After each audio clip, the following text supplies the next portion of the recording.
30 de enero de 1944. Cabeza de playa de Anzio, Italia. La comandante alemana de Hetman, Vera Hoffmann, aún sostenía su lápiz cuando escuchó un sonido que no debería existir. Un solo disparo había reducido a Búnker Luisa a un cráter.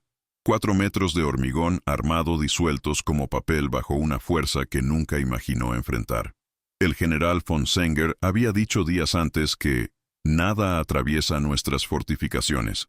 Esta frase, como tantas otras en el frente occidental, quedaría sepultada por el estruendo de una nueva realidad. Esta nueva realidad tenía un calibre, 240 milímetros. Permaneció en silencio al llegar, pero devastador al concluir. Con precisión matemática y fuerza bruta combinadas, los obuses M1 estadounidenses no solo destruyeron posiciones defensivas, sino que desmantelaron conceptos. En cuestión de minutos, décadas de doctrina alemana basada en fortificaciones fijas quedaron irrelevantes frente a un arma forjada por la lógica industrial de Estados Unidos. Este documental narra la historia técnica e histórica de cómo la ingeniería estadounidense, la logística implacable y la artillería de precisión enterraron el mito de la invulnerabilidad alemana. Fortalezas que se suponía que resistirían durante meses desaparecieron en segundos. Y con ellos, la confianza de todo un ejército en sus propias defensas se derrumbó. Pero antes de adentrarnos en los datos, hay una estadística que define esta historia mejor que cualquier imagen. En solo 18 meses de combate, los obuses estadounidenses de 240 milímetros destruyeron 3.114 búnkeres alemanes con una precisión del 81%. De media, 4 disparos por objetivo. Esto no era una guerra de desgaste, era una guerra de cálculo. Por cada posición fortificada que tardaba meses en construirse, solo hacía falta minutos para desaparecer bajo 360 libras de acero y explosivos. Los generales entrenados en doctrina prusiana vieron cómo sus líneas se evaporaban antes del primer avance de la infantería. No fueron las tropas estadounidenses las que causaron terror. Fue la radio de campaña. Fue el silencio antes del impacto. Si valoras la memoria, la investigación técnica y la verdad oculta en los detalles, considera dejar tu me gusta y suscribirte al canal. Esto nos permite seguir revelando lo que, durante décadas, ha estado enterrado bajo el hormigón y la vergüenza de las fortalezas que nunca resistieron. Desde el final de la Primera Guerra Mundial, los estrategas alemanes habían cultivado una convicción inmutable. El hormigón sería el nuevo campo de batalla. La derrota de 1918 no vino de las trincheras, sino de la ruptura interna y el cerco. Así, para los planificadores de la nueva Wehrmacht, la guerra del futuro necesitaba muros, nidos de búnker y posiciones fijas, profundamente interconectadas y diseñadas para resistir asaltos prolongados. Hitler, influenciado por su obsesión con la fortaleza, invirtió fuertemente en líneas defensivas que formarían muros de hormigón desde el norte de Italia hasta el Rin. Entonces surgieron nombres que en aquel momento representaban la invencibilidad: la línea Gustav, la línea gótica y, más al norte, la imponente línea Sigfrido. Cada uno llevaba no solo blindaje físico, sino también armadura ideológica, la creencia de que ninguna ofensiva mecanizada podría superar las fortificaciones modernas, especialmente cuando se basaban en el conocimiento germánico de la ingeniería militar. El modelo adoptado consistía en fortificaciones escalonadas, búnkeres de mando con muros de hasta 2 metros de grosor, puestos de ametralladora integrados en campos de tiro cruzado y entradas protegidas contra fuego directo. La doctrina era clara: una defensa estática, bien posicionada y bien construida, neutralizaría cualquier ataque, por numeroso que fuera. Pero lo que los ingenieros alemanes veían como solidez, los estrategas estadounidenses veían como rigidez. Y la rigidez, en la era de la guerra mecanizada, era debilidad. Mientras que los alemanes construyeron búnkeres a un coste muy alto en hormigón, acero y mano de obra, a menudo utilizando trabajadores forzados, Estados Unidos perfeccionó una estrategia opuesta: flexibilidad con capacidad para la destrucción concentrada. El error alemán fue precisamente la suposición de que los aliados repetirían el patrón de la Primera Guerra Mundial: avances por oleadas humanas, artillería de saturación y combates casa por casa. El alto mando nazi, consciente de la superioridad numérica del enemigo, pensaba que solo podría ganar si construía barreras que consumieran el tiempo, la moral y la munición de los atacantes. El búnker era, para ellos, el reloj que retrasaría la victoria enemiga. Pero ignoraron una cifra sencilla. En 1943, Estados Unidos producía más de 7.000 cañones de calibre medio y grande al mes, en comparación con poco más de 600 en Alemania. La misma lógica se aplicaba a la munición. La capacidad estadounidense para fabricar, transportar y operar proyectiles pesados superaba hasta 10 veces la capacidad del Reich.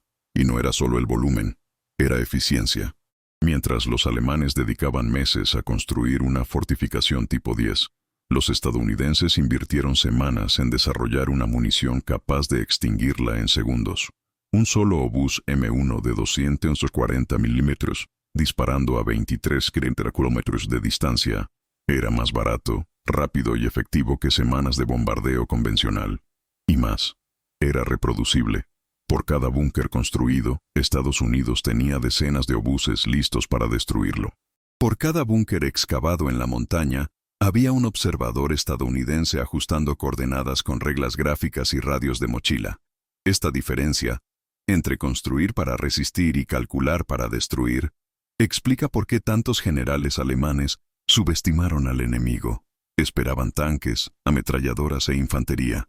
Recibieron un trueno invisible que venía de fuera de su alcance visual. Cuando el primer obús de 240 milímetros cayó sobre la línea Gustav en enero de 1944, la sorpresa no fue solo el impacto físico, fue el colapso de la lógica. El muro que se suponía que debía albergar divisiones durante semanas fue derribado en minutos. Lo que era un punto de observación se convirtió en cráteres, y lo que antes ofrecía seguridad, ahora funcionaba como una trampa mortal. Este error de cálculo aún puede leerse en los documentos de la época.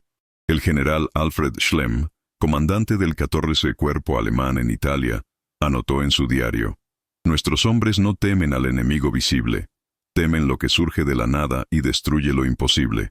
Se refería al sonido seco y agudo del cañón de 240 mm, que surcaba las colinas como si la propia tierra se partiera en dos. El búnker, que antes fue refugio, se convirtió en un sarcófago. Pausa por un hecho que los generales alemanes ignoraron. Y eso cambió la guerra. Solo el Arsenal Watervliet en Nueva York produjo más proyectiles pesados en 1944 que toda Alemania junta en sus principales centros industriales. Y cada uno de estos proyectiles de 240 milímetros se fabricó con una tolerancia inferior a 0,01 pulgadas. Si esta estadística te sorprendió, comenta abajo con una palabra. La logística gana. Porque de hecho, ganó. El contraste entre las fortalezas alemanas estáticas y la ofensiva industrial estadounidense se hacía más marcado con cada avance aliado. La Gothic Line, construida a lo largo de todo un año por los mejores ingenieros de la organización Todt, cayó en menos de 2 semanas.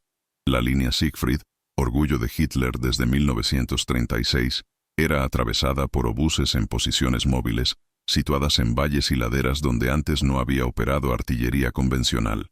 Los alemanes contaban con el tiempo, pero no calculaban que el enemigo operara a escala industrial de producción y distribución. La creencia en el concreto como escudo moral y militar fue el gran defecto de la doctrina alemana.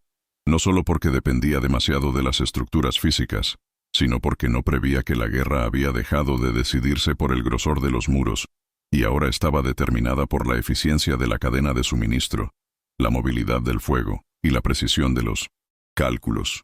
Ahora las matemáticas, no la moral, decidían quién sobrevivía al impacto. Y pronto, los propios ingenieros alemanes admitirían. Sus búnkeres, diseñados para resistir impactos directos de hasta 210 milímetros, no tenían ninguna posibilidad frente a un obús de 240 milímetros, disparado con espoleta retardada y una carga perforante de 360 libras. Lo que la ingeniería alemana tardó años en construir, la industria estadounidense tardó minutos en borrarla. Y en la siguiente parte, veremos exactamente cómo se creó esta arma. Una obra maestra de la ingeniería que nació no de la necesidad, sino de la obsesión de Estados Unidos por resolver lo imposible. En 1940, ante el avance de las fuerzas del eje en Europa, el Departamento de Artillería del Ejército de E.E.U. llegó a una conclusión innegociable. Su artillería estándar no era capaz de resistir las nuevas fortificaciones de hormigón construidas según los estándares de la Wehrmacht. El cañón de 155 mm, considerado el pilar de la artillería pesada estadounidense, resultó eficaz contra posiciones abiertas o poco protegidas, pero ineficaz contra estructuras profundamente atrincheradas con muros reforzados de hasta 2 metros de grosor. El problema era técnico, pero la respuesta tendría que ser industrial. Un estudio urgente señaló que EEU necesitaba un obús móvil capaz de disparar proyectiles de más de 360 libras, alcanzar distancias superiores a 14,000 metros, penetrar hasta 6 pies de hormigón reforzado y operar con precisión quirúrgica desde posiciones montadas en el campo. Era un requisito casi absurdo, pero era estadounidense. La asignación fue asignada al Arsenal Watervliet en Nueva York, una instalación con más de un siglo de tradición, que ahora se convertiría en la cuna de la artillería moderna. En noviembre de 1942, comenzaron los primeros planos técnicos. Nació el M1 de 240 metros, un obús superpesado que, a diferencia de los cañones ferroviarios alemanes, no dependía de raíles, andenes fijos ni trenes de mantenimiento. El arma debía ser móvil, desmontable, transportable por camiones estándar del ejército y capaz de instalarse en el campo con el apoyo de sus propias grúas. Un desafío que combinaba ingeniería mecánica, balística avanzada y, sobre todo, un pensamiento logístico de gran alcance. El proyecto enfrentó dificultades inmediatas. El tubo del cañón, de 10,6 metros de longitud, requirió un mecanizado de precisión nunca antes realizado en serie en Estados Unidos. El peso total de la pieza ensamblada, 29 toneladas, convertía el transporte en un problema de categoría especial. La solución llegó en módulos. El arma se dividiría en 2 subconjuntos principales, cañón y cuna, cada uno transportado en un remolque de 6 ruedas, remolcado por bulldozers. Para el montaje en campo, se incluiría una grúa hidráulica del modelo M2, diseñada específicamente para este propósito, en el paquete. El tiempo estimado para posicionar el arma, excavar el pozo de retroceso y prepararla para disparar. 8 horas. Era mucho, pero el resultado prometía recompensar el esfuerzo. Cada proyectil de 240 milímetros se cargaba individualmente con la ayuda de raíles, se izaba con un gancho e introducía en la recámara con asistencia hidráulica. La carga propelente venía en bolsas separadas, hasta 8 por disparo, ajustadas según la distancia y el tipo de objetivo. La cadencia de fuego, un disparo cada 3 minutos, reducido a 2 minutos con tripulaciones experimentadas en operaciones sostenidas. El obús M1 fue probado en Aberdeen, Maryland, y quedó inmediatamente impresionado por su estabilidad y alcance. Su precisión superó las expectativas, gracias al sistema de bloqueo reforzado y a la constante recalibración del equipo de puntería. Los primeros 6 prototipos operativos estuvieron listos en mayo de 1943. La producción en serie comenzó en la segunda mitad de ese año, y a finales de 1944, el arsenal de Watervliet había alcanzado la cifra de 13 unidades producidas al mes, con una tasa de rechazo inferior al 1%. Cada unidad costaba $380 dólares, el equivalente al precio de 12 tanques Sherman. Pero el valor que aportaba era estratégico. Por primera vez en la guerra, Estados Unidos tenía un arma terrestre capaz de rivalizar con la destrucción de bombarderos pesados, con la diferencia de que su impacto fue inmediato, dirigido y silencioso hasta el momento del disparo. La diferencia entre el 240 mm americano y los monstruos ferroviarios alemanes era evidente. El Dora, un cañón de 800 mm fabricado por Krupp, requirió semanas de preparación y raíles dedicados. El obús M1 podía desmontarse, moverse y reposicionarse con flexibilidad táctica. Mientras los alemanes presumían de la opulencia de su ingenio en desfiles y anuncios, los estadounidenses apilaban la eficiencia en cajas numeradas. Desde un punto de vista logístico, la decisión de fabricar un obús de 240 mm fue arriesgada, pero simbólicamente perfecta. Representaba no solo potencia de fuego, sino la filosofía estadounidense de la guerra: precisión industrial, resistencia reproducible y capacidad de escalar. Fue el triunfo de la serie sobre la excepción. En lugar de invertir en armas milagrosas, como el Tercer Reich, Estados Unidos eligió una solución fiable, mecánicamente robusta y multiplicable. El éxito del proyecto se reflejó en las siguientes campañas. En 1944, unidades equipadas con el M1 comenzaron a operar en Italia y Francia. Su presencia era discreta en los mapas, pero decisiva en el campo de batalla. Búnkeres enteros dejaron de existir sin que el enemigo viera a los artilleros. Las fortalezas que resistían divisiones enteras colapsaban en 2 o 3 rondas. Y los alemanes, que calcularon que un búnker bien situado podía librar la guerra durante semanas, descubrieron que el temporizador ya se había agotado incluso antes del primer ataque terrestre. La diferencia doctrinal era evidente. Para los alemanes, ganar era una cuestión de resistencia. Para los estadounidenses, era cuestión de cálculo. Y la artillería de 240 milímetros lo demostró con silencio y humo. Uno de los ingenieros del Arsenal, entrevistado años después, resumió la filosofía del M1 en una frase: creamos un cañón que no necesitaba ser visto para temer, y ese miedo crecería rápidamente. En la siguiente parte, el obús de 240 milímetros debuta en combate y transforma a Anzio, de una línea defensiva, en un campo de cráter y silencio. El amanecer del 30 de enero de 1944 llegó bochornoso en las playas de Anzio. La ofensiva aliada se había estancado, rodeada por las defensas alemanas construidas con precisión a lo largo de la costa italiana. Entre los elementos de la línea Gustav extendidos hacia el sur estaba el búnker Luisa, una posición reforzada con muros de hormigón de 6 pies, doble blindaje en las entradas y un sistema de ametralladoras tachado. Los alemanes lo consideraban inexpugnable. Era uno de los pilares de contención en el frente de Anzio, un ancla de la resistencia que Hitler exigía que se mantuviera a toda costa. La artillería convencional ya lo había intentado y fracasado. Los cañones de 155 milímetros apenas arañaban su armazón.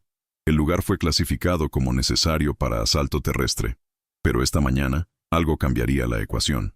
A las 05:42, la radio del 32º Batallón de Artillería de Campaña estadounidense confirmó las coordenadas con el observador avanzado.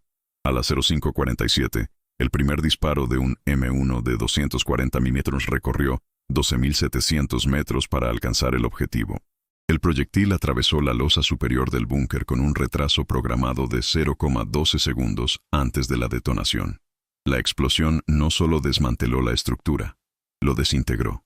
El tejado saltó, las paredes se derrumbaron y los 2 pisos subterráneos quedaron enterrados por la fuerza de la retirada y el desplazamiento de la tierra.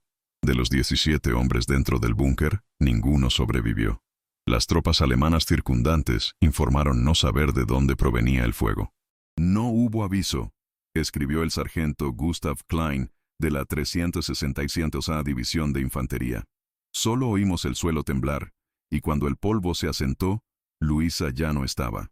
El impacto psicológico fue inmediato. Durante semanas, esa fortificación había soportado bombardeos y embestidas. Pero ahora, con un solo disparo, se había ido. El enemigo aún no era visible. Ninguna infantería se había acercado. No hubo ningún robo. Solo el sonido, el temblor y el cráter. Por primera vez, las tropas alemanas presenciaron una fuerza a la que no podían enfrentarse directamente. No había posición que defender, ni objetivo que contraatacar. El obús de 240 milímetros operaba fuera del alcance de la artillería enemiga, y su movilidad permitía que se desplazara a posiciones poco probables, oculto entre bosques y laderas. Para los artilleros alemanes, el cañón era invisible. Para los comandantes era inexplicable. Y para la doctrina alemana era una herejía. Los americanos habían esperado el momento adecuado. Anzio era el campo de pruebas ideal. Los obuses se incorporaban en módulos con tractores M6 e instalaban durante la noche con la ayuda de grúas portátiles. La operación requirió 32 horas para desplegar 2 baterías completas, pero el esfuerzo valió la pena. 6 objetivos de alta prioridad destruidos en 3 días, sin necesidad de asalto terrestre. Los objetivos incluían búnkeres de mando, depósitos de municiones y centros de comunicación camuflados. Ninguno ha sido reconstruido. La artillería pesada estadounidense mostró su nuevo rostro. Ya no era un apoyo táctico, sino un arma estratégica, capaz de moldear el campo de batalla antes de que las tropas avanzaran. El coronel Edgar Frank, responsable de coordinar la artillería en Anzio, anotó en su diario: esta arma cambió la naturaleza de la guerra. Antes limpiamos zonas. Ahora borramos posiciones. El general John Lucas, comandante del 6º Cuerpo, dijo en un informe interno. M1 nos ha dado una nueva capa de iniciativa. Alemania construida para resistir. Disparamos para que olvides. Y de hecho las líneas defensivas comenzaron a desmoronarse rápidamente. Las tropas alemanas, que antes estaban dispuestas a resistir hasta el último hombre, comenzaron a abandonar las posiciones fortificadas al primer bombardeo intenso. Una red de intercepción por radio reveló mensajes cifrados donde las unidades informaban de resistencia comprometida por bombardeos de precisión. La confianza en las fortificaciones se disolvía con cada nuevo impacto. La doctrina estática, tan querida para el alto mando alemán, comenzó a desmoronarse bajo la mirada de los propios ingenieros. Lo que antes era orgullo, hormigón grueso, acero reforzado, estructuras escalonadas, se convirtió en una trampa. Un ingeniero de la organización Todd, capturado días después, confesaría: no miran hacia nuestros muros, los ignoran y los entierran con precisión. Alemania había subestimado no solo el arma, sino también la mente que la diseñó. El M1 de 240 mm no era solo un obús. Era el resultado de cálculos realizados a miles de kilómetros de distancia, en mesas rodeadas de ingenieros, técnicos y trabajadores civiles que quizá nunca pondrían un pie en el frente. Y sin embargo, allí, en Anzio, sus ideas explotaron con una claridad que los alemanes nunca esperaron. El bautismo de fuego del 240 mm hizo más que destruir búnkeres. Destruyó predicciones. Durante días, los alemanes intentaron reorganizar sus líneas, pero la amenaza invisible persistió. Los proyectiles caían en puntos precisos, siempre en los centros de mando, en los nodos logísticos, en las columnas del sistema defensivo. La infantería estadounidense avanzó más tarde sobre ruinas que ya no ofrecían resistencia. Anzio no fue solo una victoria operativa, era una señal de que la guerra había cambiado de fase. Y para Alemania, esto fue una advertencia fatal. En los informes del alto mando alemán, en los meses siguientes, se empieza a repetir una frase: Wir wissen nicht, wo sie schießen. No sabemos desde dónde disparan. Era la confesión del nuevo terror. En la siguiente parte, iremos detrás de las cámaras de este poder invisible, cómo la observación, la comunicación y la tecnología de dirección de fuego permitieron a la artillería estadounidense convertir mapas en armas. Y silencio en frase. Si el obús M1 de 240 mm era la empuñadura, el sistema de dirección de fuego estadounidense era el cerebro. La precisión que convertía las fortalezas en polvo no era obra del azar. Era el resultado de una cadena sincronizada de cálculo, comunicación y ejecución. En el centro de esta máquina estaban los observadores avanzados, soldados infiltrados en las líneas del frente o posicionados en elevaciones estratégicas, armados no con fusiles sino con mapas, prismáticos M17 y radios SCR-610. Eran los ojos del obús. Localizaban objetivos, calculaban distancias con una regla base y transmitían coordenadas en códigos específicos, ajustados en tiempo real según la posición de referencia del cañón. Estas señales eran captadas por los centros de dirección de fuego, FDC, que operaban como centros de procesamiento. Cada FDC contaba con equipos entrenados en balística, cartografía y cálculo vectorial, capaces de convertir una coordenada en una solución de disparo en segundos. A partir de ahí, los datos se transmitían a la batería. Ángulo, elevación, tipo de carga y tiempo de espoleta. Nada fue improvisado, nada quedaba a criterio individual. Era matemáticas aplicadas en tiempos de guerra. El gran diferenciador americano no era solo la precisión, sino la simultaneidad.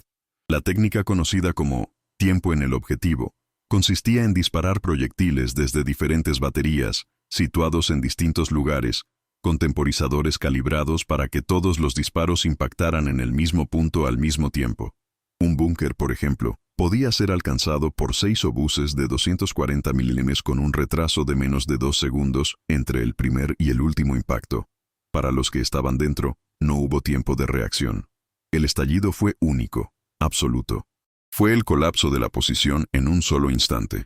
Esta técnica se desarrolló a partir de experimentos con munición ligera de artillería, pero alcanzó su punto álgido en la artillería pesada, donde la fuerza del impacto hacía innecesario cualquier disparo correctivo.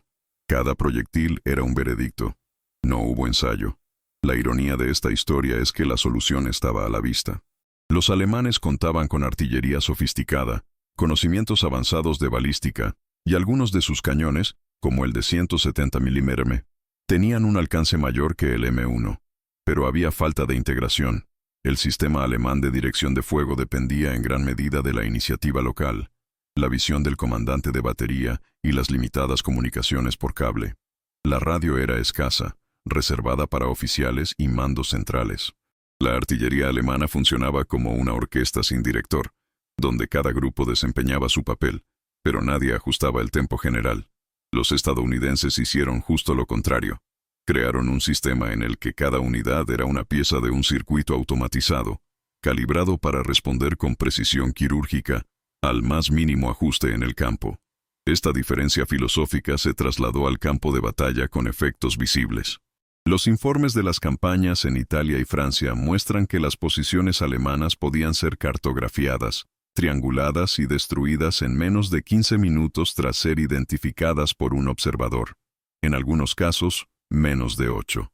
La artillería estadounidense comenzó a operar con la velocidad de una máquina de respuesta.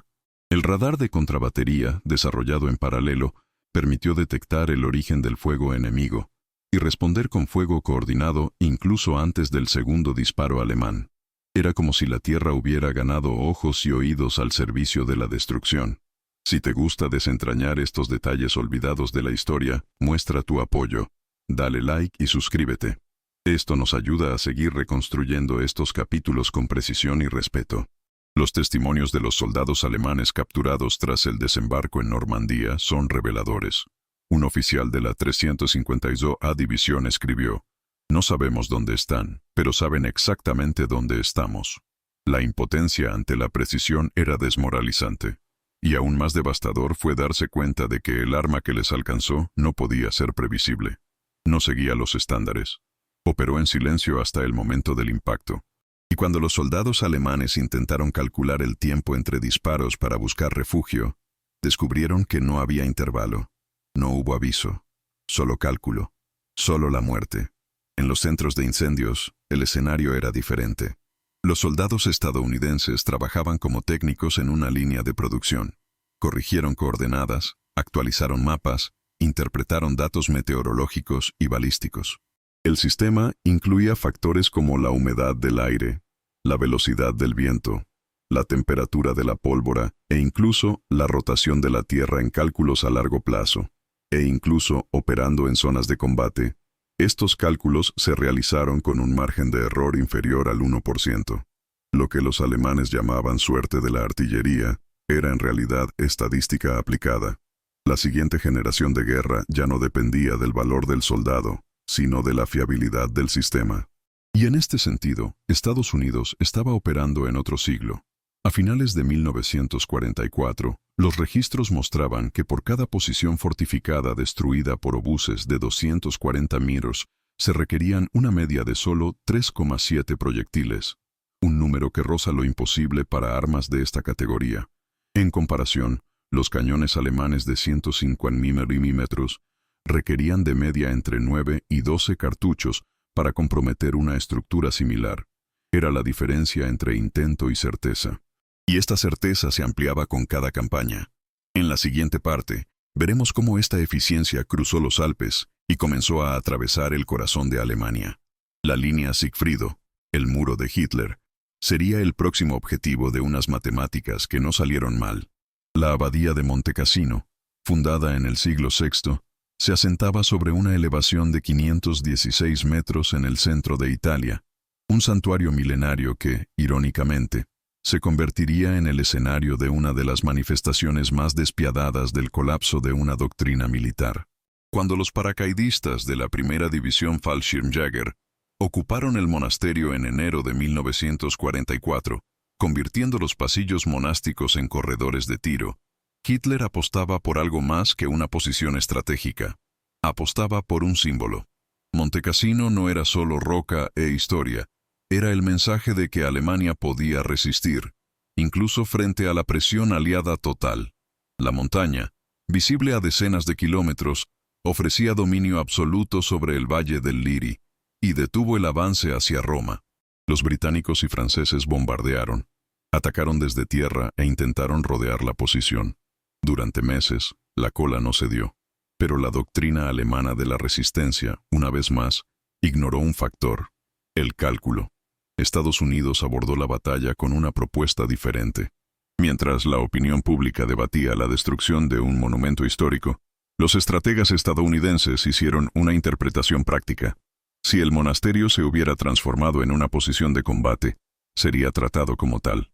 Se cartografiaron las rutas de acceso, puntos de artillería y sectores de observación.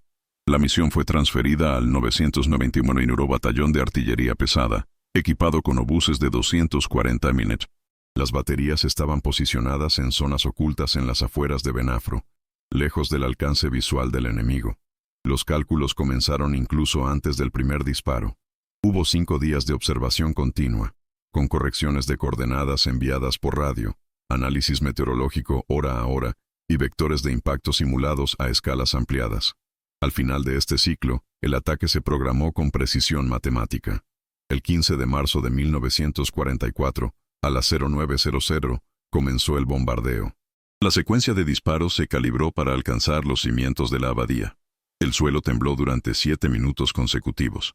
En menos de 15 años, la parte superior del monasterio se había derrumbado. Los obuses de 240 mm perforaban los cimientos como si la piedra fuera papel. No hubo error de apuntado, ni impacto fuera de la zona objetivo. No fue destrucción por saturación, fue desmontaje quirúrgico. Las posiciones alemanas fueron desmanteladas antes del avance de la infantería. No permanecieron líneas de ametralladoras activas tras los primeros impactos. Un oficial británico, el general Francis Tucker, presenció la operación y escribió, perplejo: lo que nuestros aviones y nuestras divisiones no han logrado en 3 meses, los estadounidenses lo han logrado con 6 cañones en menos de una mañana. Fue una realización difícil para los aliados europeos, pero abrumadora para los alemanes. La destrucción de Montecassino fue más que la pérdida de una posición defensiva. Fue la ruptura de un mito. Los propios paracaidistas alemanes, considerados la élite del ejército, estaban convencidos de que la posición era inexpugnable. Habían resistido bombardeos aéreos, ataques directos y aislamiento logístico. Pero ahora descubrieron que nada de esto importaba cuando la precisión reemplazaba al cerco. Las zanjas excavadas bajo la roca colapsaron. Las cámaras convertidas en almacenes se derrumbaron. Los pasillos interiores, diseñados para resistir ataques frontales, implosionaron con el impacto lateral. Era el fin de una lógica. Lo que antes era una estrategia de contención se había convertido en una cámara de la muerte. En el frente, la moral de las tropas alemanas comenzó a desmoronarse. Los soldados que previamente habían ocupado posiciones reforzadas empezaron a evitarlos. La lógica de la seguridad física había sido reemplazada por la lógica del objetivo predecible. Un búnker, un nido de ametralladoras, un observatorio. Todo se convirtió en invitaciones a la destrucción. Los mensajes interceptados mostraban batallones solicitando permiso para retirarse, no por miedo a un combate directo, sino por temor al impacto invisible. El comandante de la primera división de paracaidistas informó que sus tropas luchaban con los oídos en el suelo, intentando predecir los impactos antes de que el sonido les llegara. La guerra había dejado de ser una reacción. Ahora era una anticipación. La caída de Montecassino también tuvo un efecto simbólico fuera del campo. En Alemania, la propaganda de Goebbels había exaltado el lugar como símbolo de la resistencia occidental contra el avance del bolchevismo y la decadencia aliada. Pero las imágenes que circularon tras el bombardeo, ruinas grises, soldados confusos, cráteres donde antes estuvo la historia, no podían ocultarse del todo. La propia Wehrmacht comenzó a guardar silencio sobre la derrota, consciente de que este colapso representaba más que la pérdida de un puesto. Representó el fin de una era en la que el concreto garantía la victoria. El colapso ideológico vino acompañado de una realización táctica. Alemania no solo estaba perdiendo posiciones, sino que estaba siendo superada en el pensamiento. La doctrina que había sostenido al Reich durante casi una década quedó obsoleta ante el poder sistémico de los aliados, especialmente de Estados Unidos. Y el arma que simbolizaba este giro no era rápida ni moderna en apariencia. Era el M1 de 240 mm.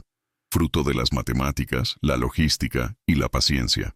Un arma que disparaba despacio, pero acertaba perfectamente. Eso requirió días para reunirse, y solo segundos para redefinir el campo de batalla. En una carta enviada al alto mando, el general von Vietinghoff escribió: «Los americanos no avanzan solo con la fuerza, nos quitan el suelo bajo los pies». Era más que una metáfora. Era una nueva realidad, y esta realidad seguiría su camino hacia el norte. En la siguiente parte, el muro definitivo del Reich, la línea Siegfriedo, sería puesto a prueba contra un arma que no respetaba reputación ni muros. En julio de 1944, los campos de Normandía estaban lejos de parecerse al escenario de liberación que propagaban los periódicos aliados. La costa había sido conquistada con sangre, pero el interior era un laberinto de setos, colinas y defensas atrincheradas. Entre estas defensas, se encontraba la colina 122, un punto de observación vital cerca de la ciudad de Saint-Lô, donde los alemanes habían construido una red subterránea de búnkeres interconectados, puestos de tiro y túneles reforzados con acero y hormigón. Formaba parte de la última gran línea de resistencia antes de la apertura del corredor hacia París. La 3. La división paracaidista alemana ocupaba la posición. Soldados experimentados, formados en las campañas italianas, instruidos para resistir a cualquier precio. Estaban preparados para tanques, marines y bombardeos aéreos, pero no estaban preparados para el sonido que no venía del cielo, sino del subsuelo. La operación Cobra, planeada para romper el asedio normando, comenzó con un bombardeo aéreo masivo. Pero el golpe más preciso vino de un arma menos espectacular a simple vista, pero infinitamente más efectiva: los obuses M1 de 240 mm. Posicionados al sur de Carentan, los cañones comenzaron a operar en sincronía con los observadores terrestres infiltrados cerca de las posiciones alemanas. Los datos se transmitían en tiempo real y se ajustaban para saturar los puntos de mando y los nodos logísticos subterráneos en la colina. La técnica de tiempo en el objetivo se aplicó con brutal eficiencia. A las 04:28 am del 27 de julio, 6 proyectiles de 240 mm impactaron en la entrada principal del búnker central con un intervalo de 1,7 segundos. El resultado fue catastrófico.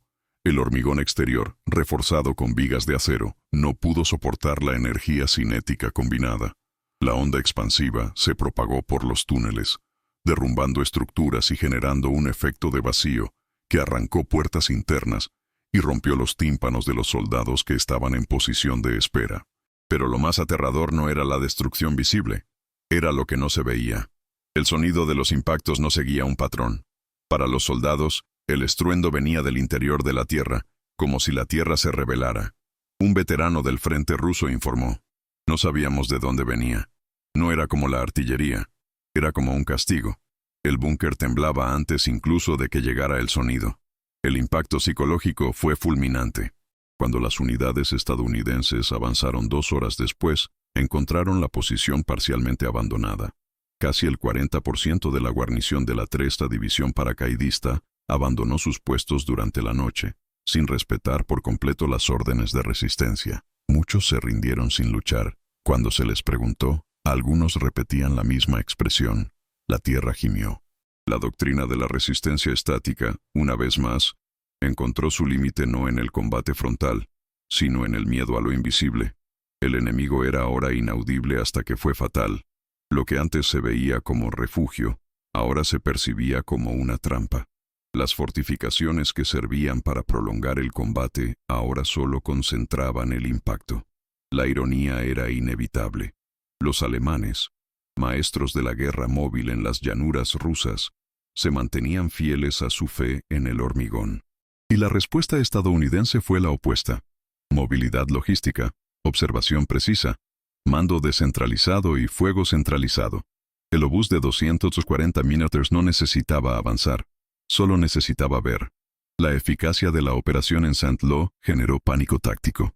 Durante las semanas siguientes, las unidades de la Wehrmacht comenzaron a abandonar estructuras fijas en favor de posiciones móviles, incluso en lugares que habían tardado meses en construirse. El miedo superó a la disciplina. El búnker, que antes era símbolo de seguridad, se había convertido en símbolo de muerte súbita. Desde un punto de vista técnico, el éxito se debió a 3 factores: el alcance controlado de los obuses, que podían operar fuera del rango de detección alemán; el volumen controlado de disparos, que evitaba las alertas tempranas; y el sistema de sincronización de impactos. Un disparo aislado provocó pánico. 6 hechizos simultáneos provocaron el colapso. Y esa era la nueva estrategia: no solo derrotar al enemigo, sino también bajar su confianza antes del primer disparo.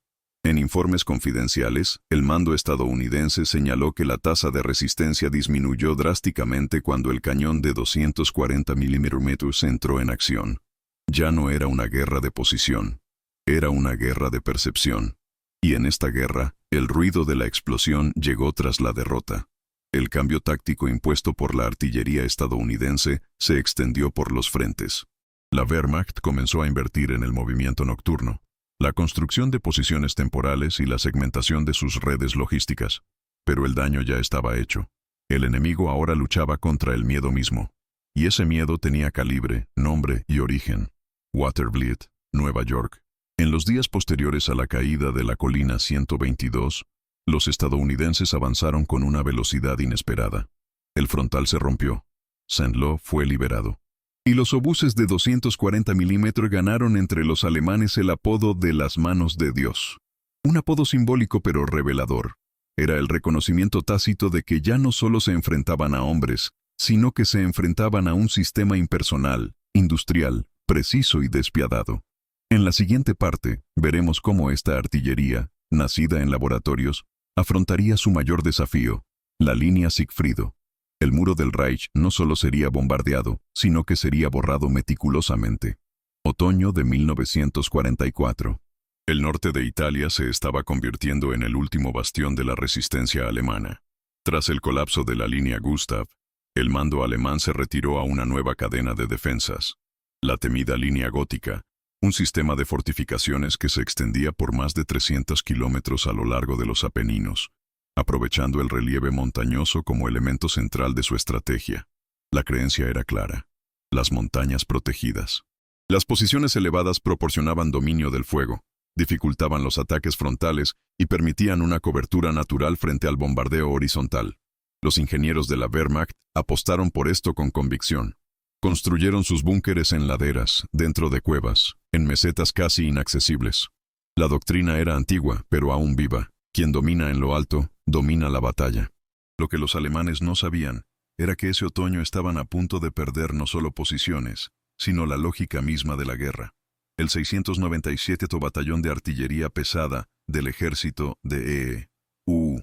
había sido asignado para apoyar la ofensiva aliada a través de las montañas en un intento de romper los sectores reforzados de Firenzuola y el Monte Battaglia. Su misión parecía imposible. El terreno irregular dificultaba el traslado de maquinaria pesada. La visibilidad era mínima. Y los objetivos estaban en elevaciones protegidas por múltiples capas de roca. Los alemanes estaban seguros de que ninguna artillería convencional podría llegar a sus puestos. Pero el 697O no utilizó artillería convencional. Operó los obuses M1 de 240 mm, ahora ajustados para disparos en arco extremo, con trayectorias modificadas por coordenadas topográficas y datos meteorológicos capturados en tiempo real. La solución estadounidense fue simple y devastadora. Si el búnker está por encima, el disparo vendrá desde arriba. Las baterías se situaron en valles estrechos y plataformas improvisadas entre rocas, con la ayuda de tractores y grúas diseñados especialmente para terrenos inclinados. Cada arma se ensamblaba con precisión milimétrica. Los datos de disparo eran procesados por centros de dirección de fuego con mapas tridimensionales. Los disparos se disparaban con una elevación superior a 60 grados, lo que permitía que los proyectiles cayeran casi verticalmente, impactando en techos de búnker que no habían sido diseñados para resistir impactos desde arriba. El primer objetivo fue una posición de mando en las laderas del Monte Altuzzo, a una altitud de 840 metros. 3 disparos fueron suficientes. La cubierta rocosa cedió y la estructura interna fue aplastada por la fuerza de la caída. Las tropas estadounidenses avanzaron al día siguiente sin encontrar resistencia organizada. La repetición de este patrón fue devastadora.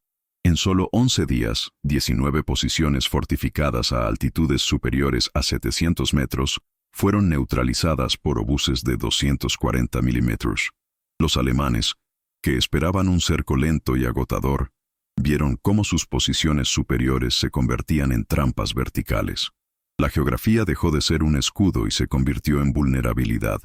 Un teniente de la 16ª División Panzergrenadier informó: «No suben, disparan desde abajo, y el cielo obedece». La impotencia era total. Las radios captaron órdenes contradictorias procedentes de Berlín, exigiendo a los soldados que se mantuvieran alto a toda costa, incluso cuando la ventaja estratégica del relevo había desaparecido.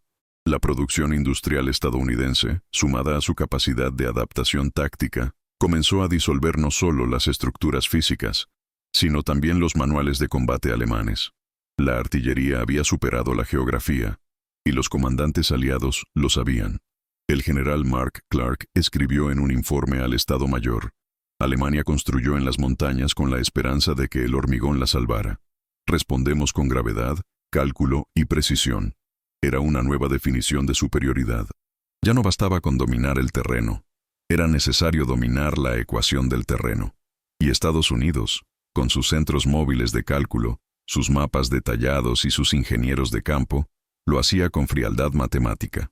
Hagamos una pausa para observar un hecho que los alemanes ignoraron por completo. En 1944, Estados Unidos producía una media de 350 piezas de artillería pesada al mes, casi 10 veces la producción alemana mensual. Mientras Alemania se retiraba e improvisaba, Estados Unidos avanzaba con un estándar industrial. Si esta diferencia te sorprende, escribe en los comentarios: «La logística gana», porque esto ya no era una guerra entre soldados, era una guerra entre sistemas. En la línea gótica, el cambio de paradigma fue total.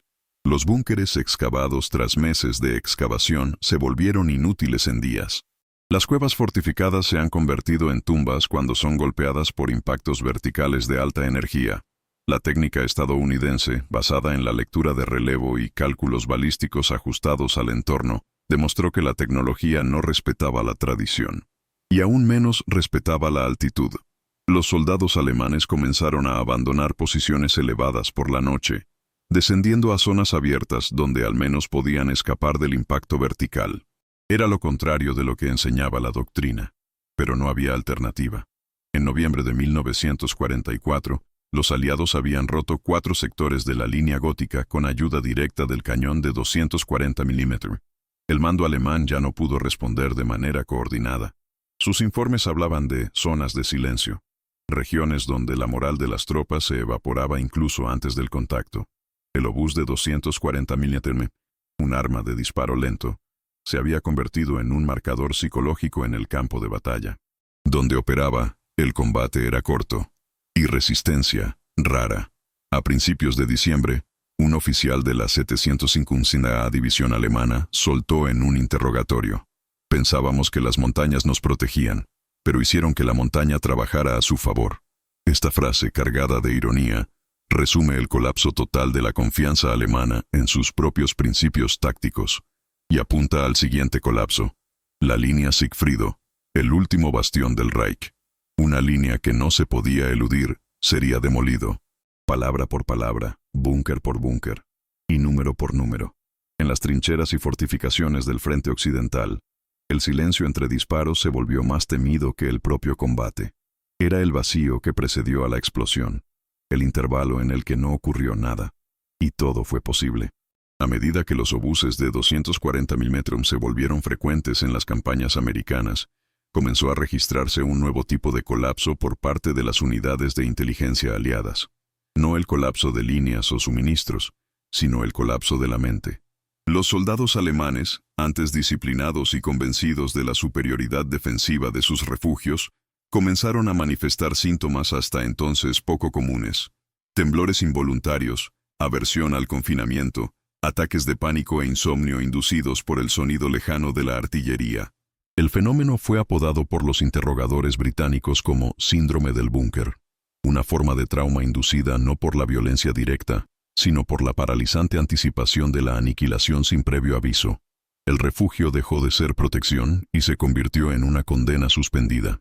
Documentos capturados al alto mando alemán a finales de 1944 revelan un cambio de orientación. Las directrices comenzaron a sugerir una rotación psicológica de las tropas en posiciones fijas, un intento de limitar la exposición continua a bombardeos intensos. Los informes médicos mencionan casos de sismofobia, miedo extremo a los temblores, incluso en zonas no afectadas. Algunos soldados se negaron a dormir dentro de estructuras cerradas. Preferían refugio a la vista, incluso en frío intenso, que volver a los pasillos de hormigón, que podían implosionar sin previo aviso. Los oficiales de la Quinta División de Montaña informaron de un aumento de deserciones tras el primer bombardeo con cañones de 240 milímetros en su zona de operaciones. En los interrogatorios, las respuestas se repetían. El sonido viene de abajo. La tierra se rompe. No existe ningún refugio que sobreviva. El impacto no se limitó a las líneas del frente. En las escuelas militares alemanas, los instructores comenzaron a revisar los manuales de fortificación. La doctrina de la posición fija como centro de gravedad defensivo fue puesta en entredicho. Las estrategias móviles comenzaron a ser revaloradas, demasiado tarde para alterar el curso de la guerra. El propio general Alfred Jodl, en una reunión con oficiales en noviembre de 1944, reconoció que el enemigo ha sustituido la sorpresa táctica con absoluta certeza. Fue una confesión rara y amarga. Lo que antes era un arte alemán de adaptación había sido sustituido por un sistema que combinaba la predicción matemática con la ejecución industrial. Los veteranos que sobrevivieron a las campañas del norte de Italia, Normandía y la línea Siegfried llevaban cicatrices que no aparecían en los informes médicos convencionales. En los años de posguerra, psiquiatras que trataron a antiguos soldados de la Wehrmacht documentaron casos de fonofobia, miedo irracional a sonidos específicos, como truenos, portazos o ruidos metálicos similares a los de los obuses. Muchos evitaban los metros y los espacios subterráneos. Algunos incluso manifestaban episodios de pánico al ver noticias sobre ingeniería o construcción civil. La arquitectura de seguridad se había erosionado. El trauma no estaba en la sangre derramada, sino en el fideicomiso destruido. El síndrome del búnker también ha afectado la moral colectiva. La propaganda nazi, que durante años vendió la imagen de la fortaleza inexpugnable y del soldado imperturbable, se vio obligada a reformular sus símbolos. Imágenes de soldados protegidos en posiciones fortificadas desaparecieron de los carteles. El hormigón dejó de ser un símbolo de resistencia y empezó a asociarse con el inevitable colapso. Las palabras de un teniente de la 352 División, escritas en un diario personal recuperado por los estadounidenses, resumen el ambiente. El problema no es lo que aciertan, es solo que nunca cometen errores. Era la certeza del impacto que causó el terror, no su posibilidad. Para Estados Unidos esta erosión psicológica no era un objetivo explícito, sino que se convirtió en un subproducto inevitable de su enfoque sistémico. El obús de 240 milímetros era lento, pesado, difícil de maniobrar, pero cada disparo era un ataque al espíritu antes que un ataque al blanco. No solo destruyó el búnker, destruyó la idea del búnker. Los soldados alemanes empezaron a medir el riesgo no por el número de tropas enemigas delante, sino por la presencia o ausencia del M1 en el sector. El campo de batalla había cambiado. Ahora, el miedo venía del mapa, del silencio, de las coordenadas. Y esto hizo que el enemigo dejara de luchar por el terreno y comenzara a huir de él. En enero de 1945, una encuesta interna del mando aliado reveló que las unidades alemanas se rindieron más rápidamente en sectores con un historial de uso de 240 milímetros.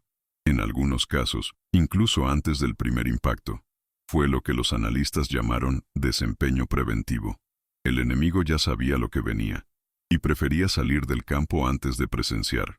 Esta estadística fue subestimada por muchos en su momento. Pero hoy, revela una victoria más amplia. No se trataba solo de matar soldados, se trataba de matar certezas, doctrinas de asesinato, matando ideas que parecían eternas. El obús M1 de 240 milímetros se utilizó en menos del 1% del total de proyectiles de artillería estadounidenses durante la guerra, pero su presencia se sentía en casi todos los frentes principales. Su rareza solo aumentaba su impacto psicológico. Cada disparo era un mensaje. No vinimos a rodearle, vinimos a apagarlo. Y cuando un arma es capaz de borrar no solo estructuras, sino también la fe en la propia protección, deja de ser solo un arma. Se convierte en un veredicto. Veredicto sobre estrategias obsoletas, sobre arrogancia doctrinal, sobre la fe ciega en el concreto. Pero aún quedaba una línea, el más grande, la más publicitada, la última esperanza del Reich, la línea Sigfrido. Se extendía por más de 630 kilómetros, con más de 18.000 búnkeres y estructuras defensivas. El muro definitivo. En la siguiente parte, veremos cómo se enfrentaría no solo a la resistencia del acero americano, sino también a la lógica implacable de un sistema diseñado para errar menos, calcular más, y aplastar lo que el enemigo llamó imposible. Octubre de 1944. La lluvia caía sobre las grises colinas de la frontera occidental de Alemania, mientras el sonido de los motores pesados resonaba por los senderos embarrados de Aquisgrán. El avance aliado, apoyado por logística que cruzó continentes, finalmente se topó con lo que Hitler llamó el muro de acero de Europa, la línea Sigfrido. Más de 630 kilómetros de fortificaciones, trincheras, fosos antitanque y unos 18.000 búnkeres interconectados por nodos logísticos, entradas ocultas y pasadizos subterráneos. Había sido construida meticulosamente entre 1936 y 1940, como una réplica defensiva de la línea Maginot francesa, pero con una diferencia ideológica. Estaba diseñada para parecer eterna. En teoría, Siegfried era impenetrable. En cuestión de semanas comenzaría a desintegrarse bajo el peso de una lógica que los alemanes ignoraban. La precisión supera la permanencia. A los batallones de artillería pesada 265 y 698 de EE.U. se les encomendó la misión de despejar el camino. Equipados con obuses M1 de 240 mm funcionaban con eficiencia quirúrgica. A diferencia de los bombardeos aéreos que dejaban cráteres sin dirección, los cañones de largo alcance trabajaban con datos refinados, mapas detallados de la Wehrmacht, capturados durante el avance, se combinaban con observaciones terrestres y cálculos en tiempo real. Los objetivos prioritarios incluían búnkeres de mando, centros de comunicaciones y depósitos subterráneos de municiones, todos construidos para resistir explosiones laterales, pero vulnerables a impactos verticales. Los estadounidenses no destruyeron por volumen, destruyeron por cálculo. El 2 de noviembre, cerca de la ciudad de Röttgen, un complejo de búnkeres llamado Cuadrante Bravo fue reducido a ruinas en tan solo 37 minutos. 3 disparos destruyeron la entrada principal, 2 más derrumbaron el techo del centro de comunicaciones y el impacto final provocó un incendio subterráneo en el depósito de combustible. Lo que la ingeniería nazi tardó 4 años en construir fue borrado en menos de una hora. Este patrón se repetía durante toda la ofensiva. Mientras las unidades alemanas esperaban semanas de cerco y combate cuerpo a cuerpo, lo que enfrentaron fue un bombardeo metodológico, silencioso hasta el momento del impacto. Un oficial de la 350 Krakenersche División de Infantería informó: "No sabíamos que estaban apuntando. Simplemente supimos que cuando oímos el sonido no había nada más alrededor". La ironía era estructural. Alemania invirtió millones de toneladas de hormigón, kilómetros de acero y miles de trabajadores civiles para erigir una línea que se suponía contenía una invasión. Pero la invasión no llegó con tanques derribando compuertas. Venía con mesas balísticas, radios de largo alcance y artilleros entrenados para pensar en metros cúbicos y no en gloria. La doctrina estadounidense se movía con la lógica del ingeniero, no con el orgullo del comandante. Mientras la arquitectura alemana era estática, la ofensiva aliada era móvil, flexible, adaptable, con artillería plegable, transporte mecanizado y una industria capaz de reabastecer las líneas del frente más rápido de lo que los alemanes podían retirarse. Las ruinas de la línea Sigfrido se han convertido en un símbolo silencioso de la bancarrota de una mentalidad. Alemania había diseñado su defensa basándose en la experiencia de la Primera Guerra Mundial: trincheras, fuego concentrado, resistencia estática. Pero en 1944, la guerra era diferente.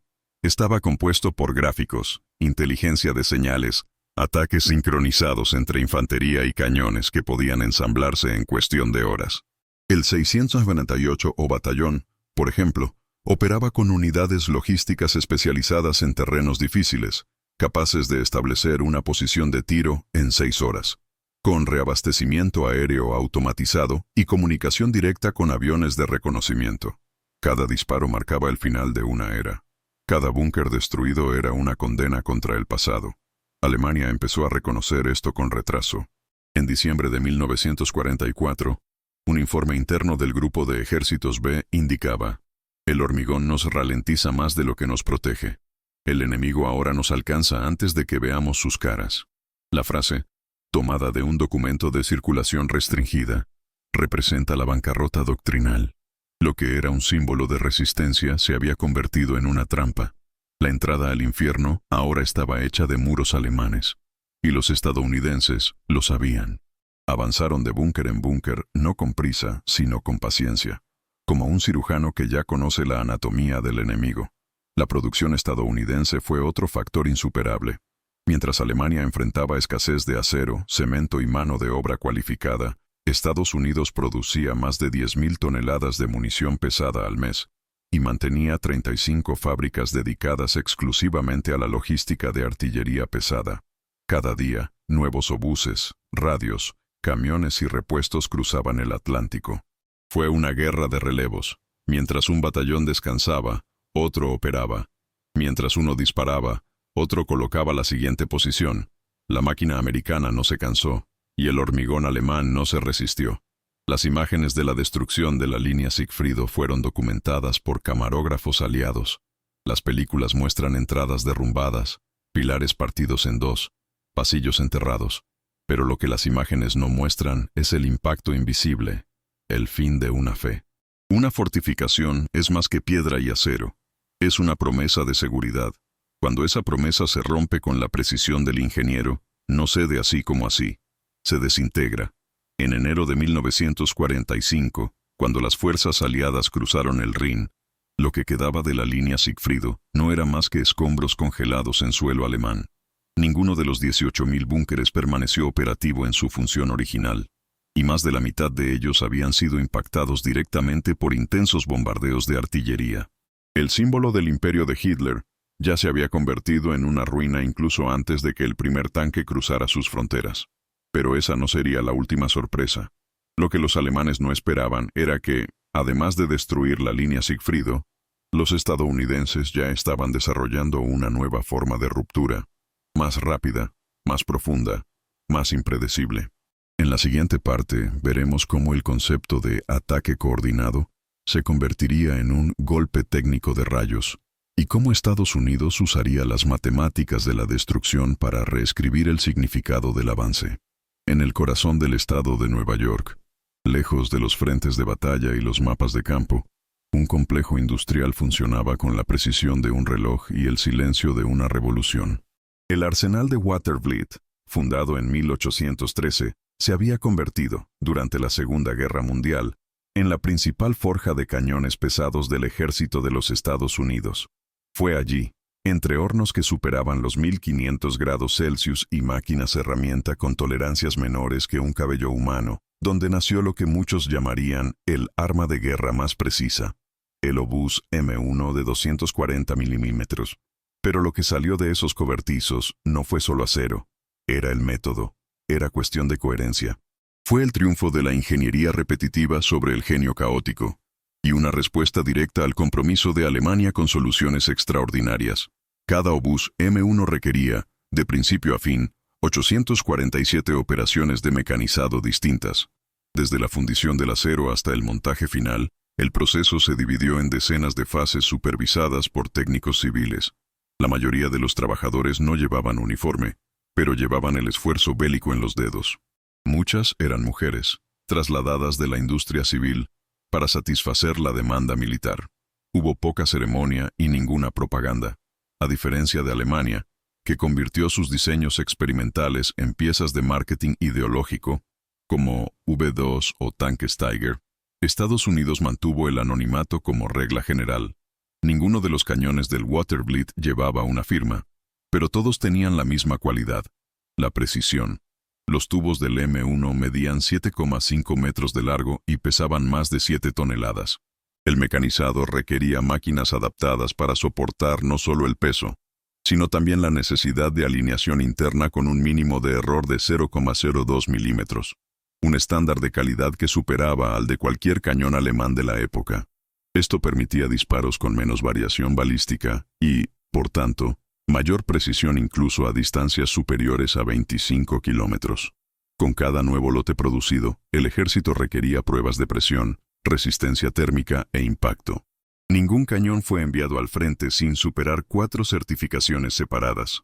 La diferencia era evidente.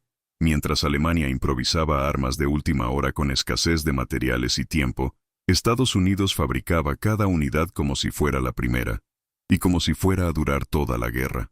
Este sistema de estandarización permitió algo aún más letal: la logística sincronizada.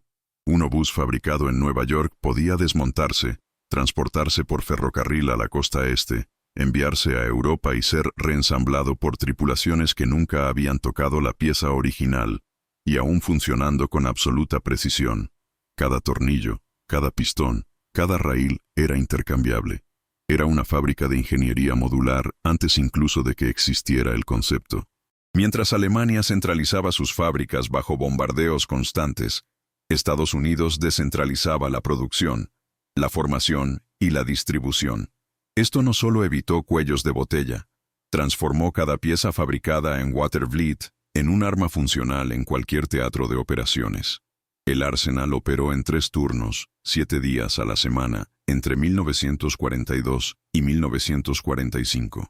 En total, produjo 315 obuses de 240 milímetros, un número pequeño, a primera vista, pero estratégico. La intención no era saturar el campo con miles de unidades, como se hacía con morteros o fusiles. Era construir pocas piezas, pero nunca cometer errores. La potencia del M1 estaba precisamente en su rareza. Su presencia no era esperada. Su llegada no fue anunciada, pero su impacto fue definitivo. Y todo esto nació no en un laboratorio secreto, sino en un complejo abierto, con trabajadores corrientes, en un ritmo industrial que apostaba por la perfección repetida. No hubo genialidad detrás de la creación. Hubo una demanda. Mientras Alemania gastaba millones en desarrollar superarmas como los cañones ferroviarios Dora, que requerían 4.000 hombres solo para operar y eran blancos fáciles, Estados Unidos apostó por armas que podían desmontarse, ocultarse, trasladarse por carretera y reensamblarse discretamente. El M1 podía ser transportado por 2 camiones. Tardó horas en montarlo, pero su impacto en el campo fue proporcional a una semana de bombardeo. Esta eficiencia logística era posible porque cada pieza procedente de Watervliet encajaba como un engranaje. La confianza no estaba en el espectáculo, estaba en repetición. Este modelo industrial fue el que realmente ganó la guerra. Más que planes audaces, más que discursos incendiarios, más que armas exóticas. La victoria de Estados Unidos se basó en rieles de acero cortados con precisión, piezas producidas en masa, calendarios cumplidos y manuales respetados. El Arsenal Watervliet, con sus trabajadores civiles y maquinaria de precisión, destruyó más búnkeres que cualquier división de infantería, y lo hizo sin aparecer nunca en la portada de los periódicos. En el periodo de posguerra, los generales alemanes interrogados por las fuerzas aliadas a menudo citaban las armas estadounidenses como factor decisivo, pero uno de ellos, el Generalleutnant Fritz Bayerlein, hizo una observación aún más profunda. No era lo que llevaban puesto. Así era como lo usaban. Cada cañón americano funcionaba como si fuera igual. Esta frase, dicha en 1946, resume lo que los alemanes no entendían. La guerra no se ganaría con innovaciones específicas, sino con estandarizaciones invisibles. La victoria estadounidense comenzó mucho antes del primer disparo. Todo comenzó en la línea de producción, donde cada centímetro de acero se trataba como una variable crítica, donde se calculaba el tiempo de enfriamiento, no se estimaba, donde los errores se registraban, no se ocultaban, y donde la guerra no era improvisada, estaba programada. Esa es la diferencia entre construir para resistir y forjar para borrar. Pero ni siquiera Watervliet podía predecir lo que vendría después. Con el avance sobre el Rin y el colapso de la línea Sigfrido, Estados Unidos miraba ahora hacia el corazón del Reich, y los obuses de 240 mira no solo se usarían contra búnkeres. En la siguiente parte, Veremos cómo se aplicaría esta misma lógica de precisión industrial a objetivos en movimiento, en zonas urbanas, y cómo los alemanes finalmente se darían cuenta de que estaban luchando contra algo mucho más grande que un ejército. Luchaban contra una idea que no fracasó. Durante cada estruendo que atravesaba el cielo europeo y estallaba en llamas sobre las fortificaciones alemanas, había una pregunta que pocos se hacían. ¿Cómo logró Estados Unidos mantener en funcionamiento armas tan colosales en tantos puntos diferentes, con una precisión casi ritual?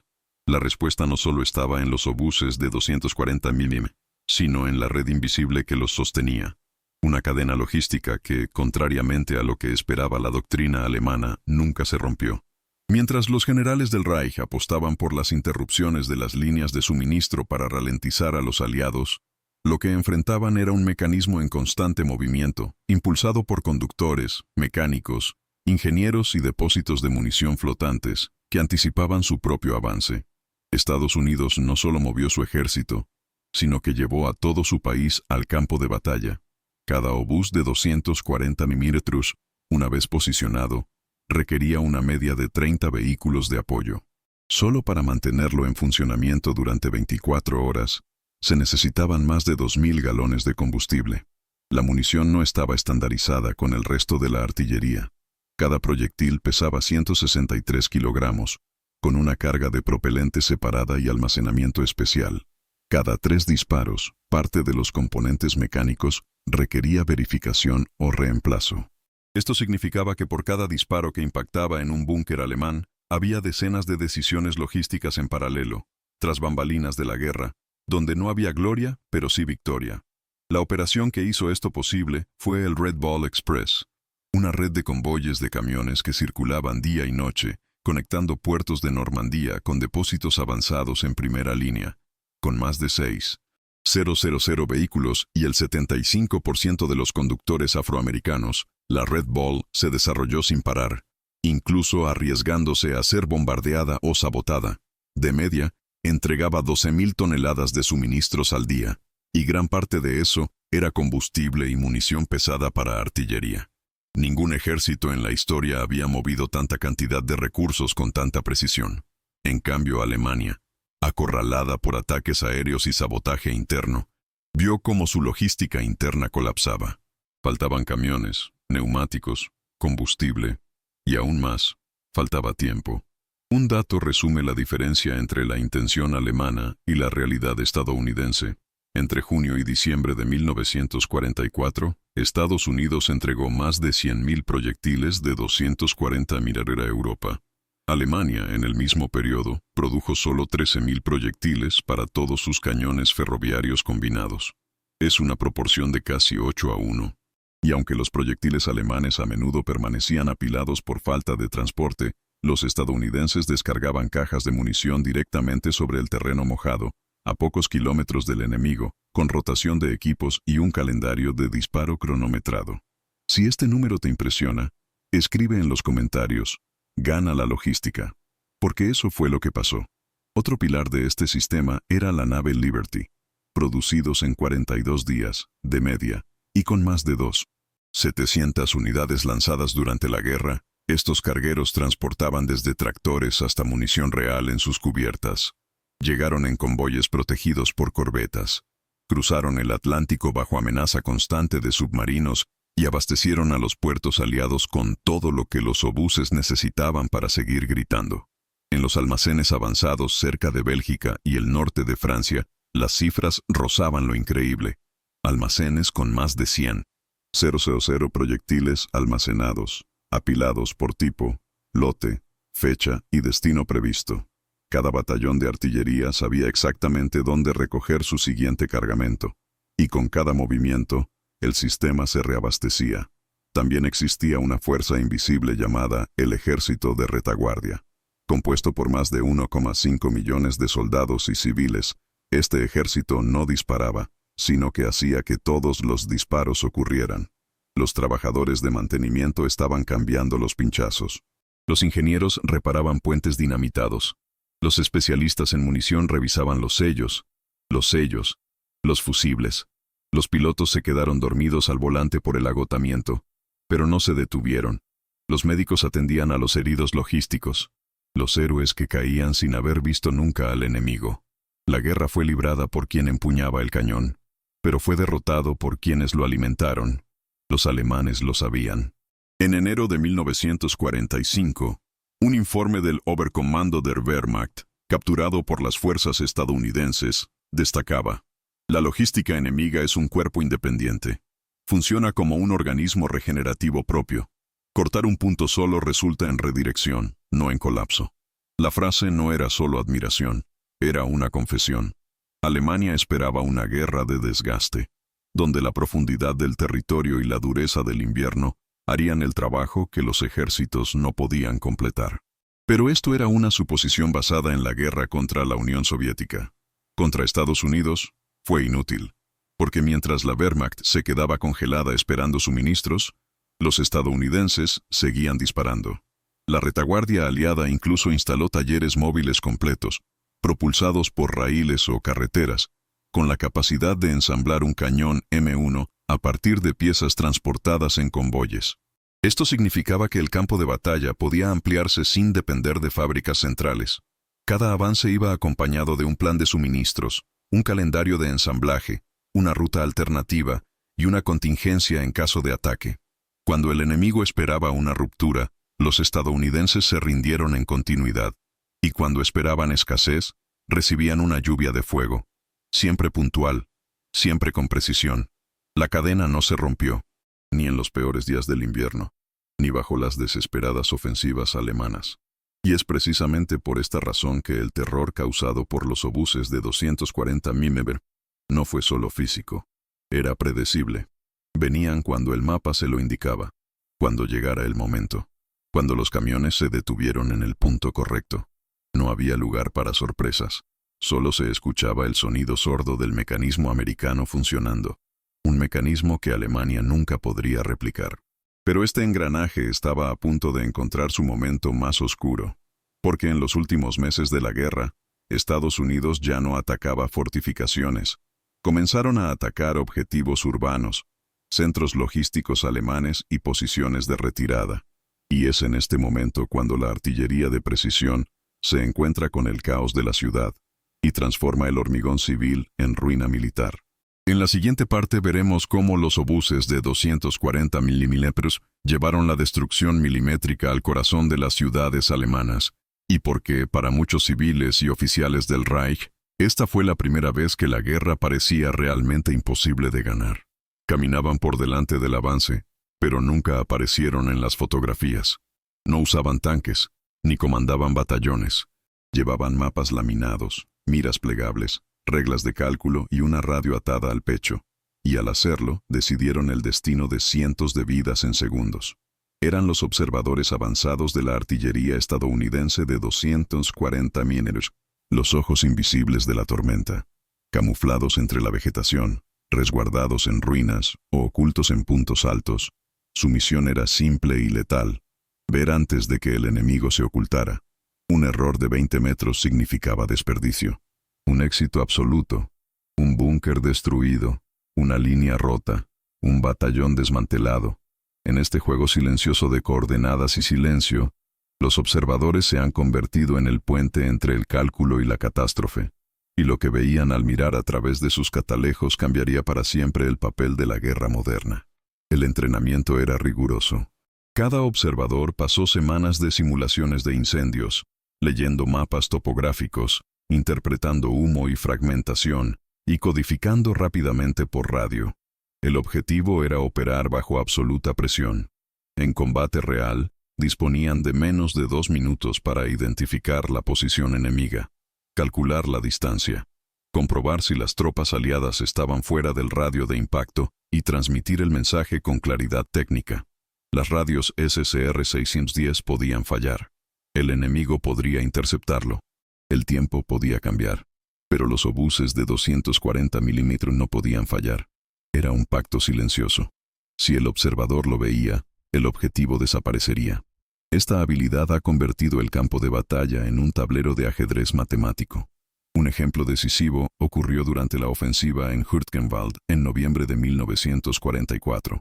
El sargento observador Robert V. Archer de la 5ª División, avanzó solo 300 yardas más allá de la línea de infantería en una densa niebla. Localizó una posición fortificada de ametralladora que albergaba a toda una compañía. Sus cálculos se transmitieron con frialdad. Sector Charlie 9, 400 yardas, 12 grados norte, confirmar impacto. El primer disparo cayó a 20 metros. La segunda, directamente sobre el búnker. La infantería avanzó minutos después y solo encontró hormigón pulverizado y cuerpos irreconocibles. Archer no celebró. Era la 4ª vez que veía ese resultado. No se hablaba de victoria, sí se hablaba de consecuencias. El impacto psicológico en los propios observadores fue devastador.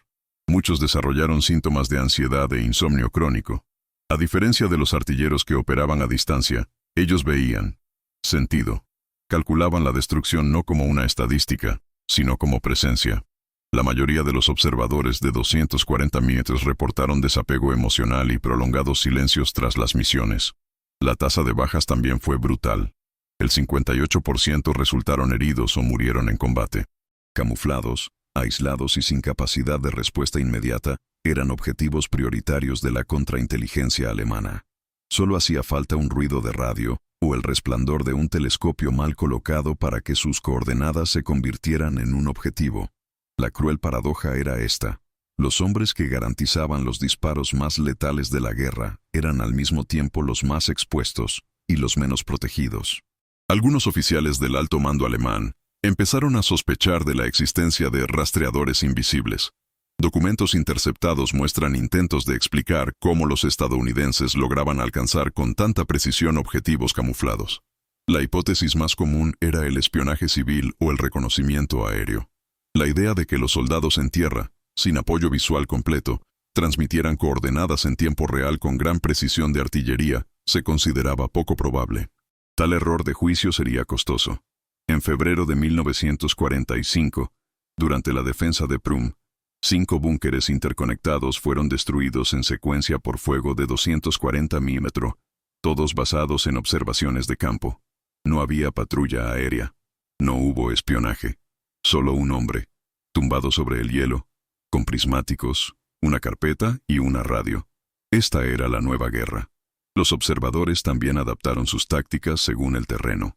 En las zonas urbanas, utilizaban edificios abandonados como puntos de elevación. En las zonas boscosas, cavaban agujeros entre las raíces para evitar la detección térmica. Cuando la radio falló, usaron bengalas de colores combinadas con mapas preplaneados. El despido formaba parte del proceso. Se podía tolerar un error de cálculo en un cañón de 105 metros. En un obús de 240 metros, el error fue fatal para ambos bandos. Era literalmente un arte de apuntar sin fallar, pero hecho por alguien que no podía moverse, no podía fallar y no podía dudar. Es imposible medir cuántas posiciones alemanas desaparecieron por culpa de un solo observador. Se estima que de cada 10 disparos de obuses de 240 milímetros, 7 provinieron de solicitudes directas de observadores avanzados. Muchos de ellos no recibieron condecoraciones, ya que sus acciones no estaban documentadas con precisión. Pero sus nombres figuraban en los libros de registros de los batallones. Se señalaban junto al acrónimo FEO, Observador Avanzado, y junto a este acrónimo, casi siempre, una palabra recurrente, confirmado.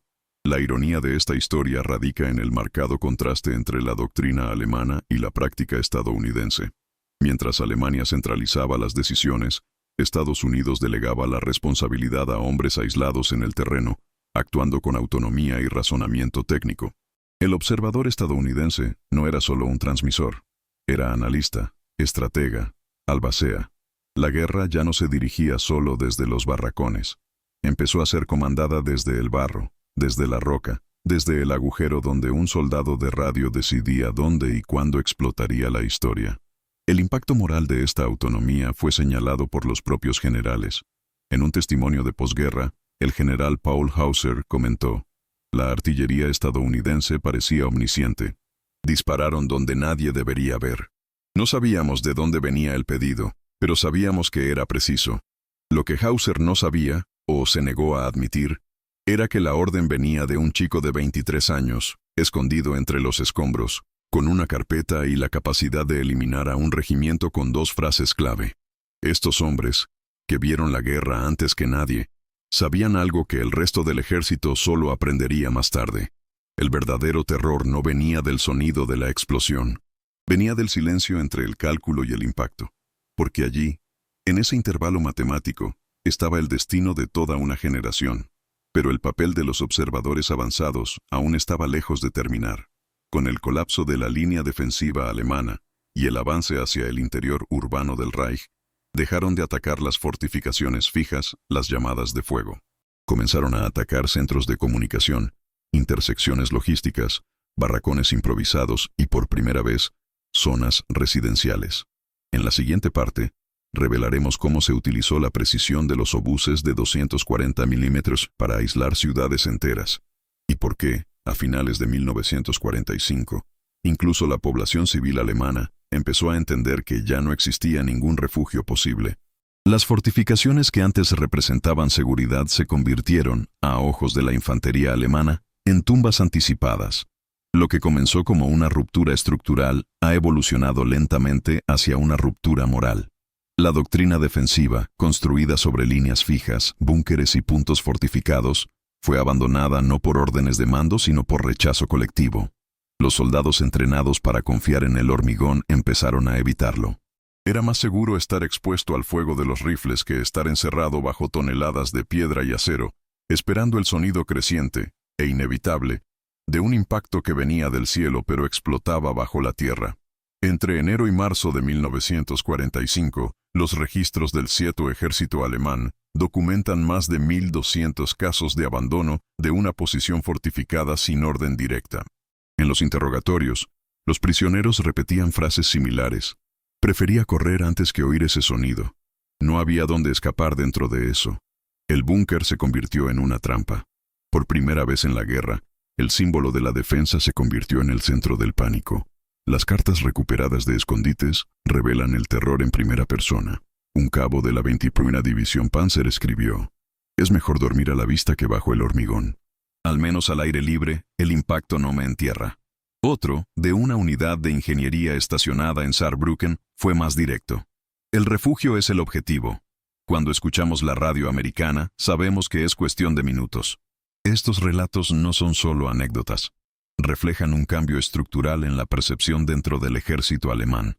Toda una doctrina que se ha desmoronado por la reacción de los propios verdugos.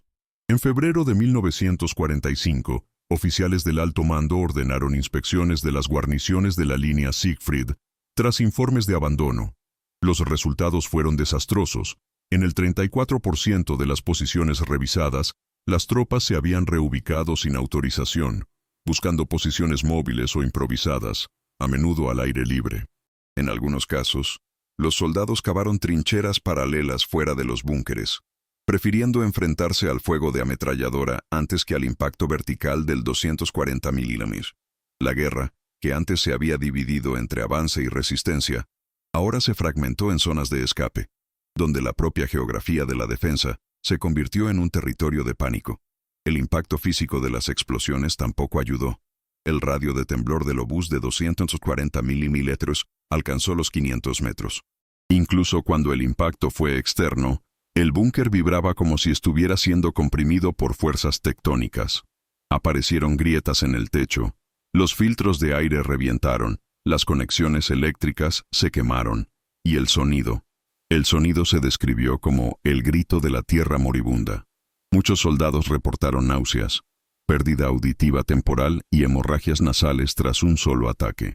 Los médicos de campo comenzaron a registrar un nuevo tipo de trauma, colapso auditivo debido a la sobrepresión. Pero el daño real no fue en el oído, lo tenía en la cabeza. Los documentos del Sieto Ejército contienen una frase que resume esta nueva etapa. El efecto moral es catastrófico. Los hombres ya no creen en el hormigón. Esta ruptura de confianza no fue gradual, se hizo viral. Un solo informe fue suficiente para contaminar a toda una empresa. Una explosión bien colocada en un punto de la línea fue suficiente para desestabilizar kilómetros de defensa, creando oleadas de retirada espontánea. En muchas ocasiones, los estadounidenses ni siquiera tuvieron que ocupar el puesto. Era suficiente para bombardear, esperar y avanzar sobre ruinas vacías. La estadística más brutal vino del frente occidental, en marzo de 1945. En menos de 30 días, más de 400 soldados alemanes fueron encontrados vivos dentro de fortificaciones intactas. Se rindieron sin luchar, con suficiente munición y suministros para resistir durante días. Cuando se les preguntó, muchos dijeron lo mismo. No queremos morir en prisión. Este rechazo a la propia doctrina es el reflejo más directo del colapso moral. El enemigo no solo ganaba militarmente, era una victoria narrativa, redefiniendo qué significa seguridad, convirtiendo el refugio en una trampa y miedo en un arma. El impacto psicológico generó actos extremos. Los informes de contrainteligencia estadounidenses mencionan casos de automutilación entre soldados alemanes para evitar el regreso a posiciones fortificadas, amputaciones superficiales, fracturas inducidas, intoxicación voluntaria con combustible para estufas, todo para escapar del sonido de la explosión que precedió a la muerte. No era la herida lo que les asustaba, era el momento antes del impacto, cuando sabían que estaban vivos, y que quizá no lo eran un segundo después. Algunos se entregaron incluso antes de que comenzara el ataque.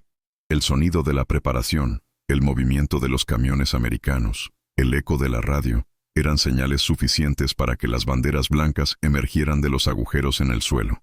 En zonas como Saarlautern y Pirmasens, la proporción de rendiciones no combatientes aumentó del 22% al 46% en marzo de 1945.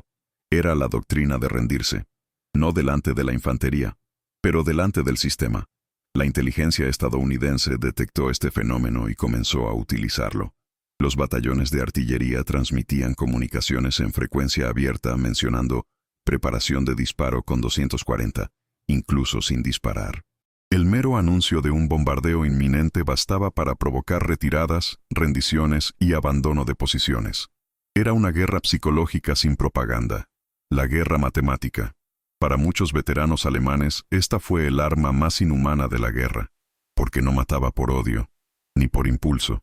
Mató con fórmula, mató por mesas, mataba por distancia y ángulo. Fue la deshumanización completa de la muerte, llevada a cabo por una máquina que solo preguntaba, ¿dónde está el objetivo? La respuesta siempre era la misma, en el búnker.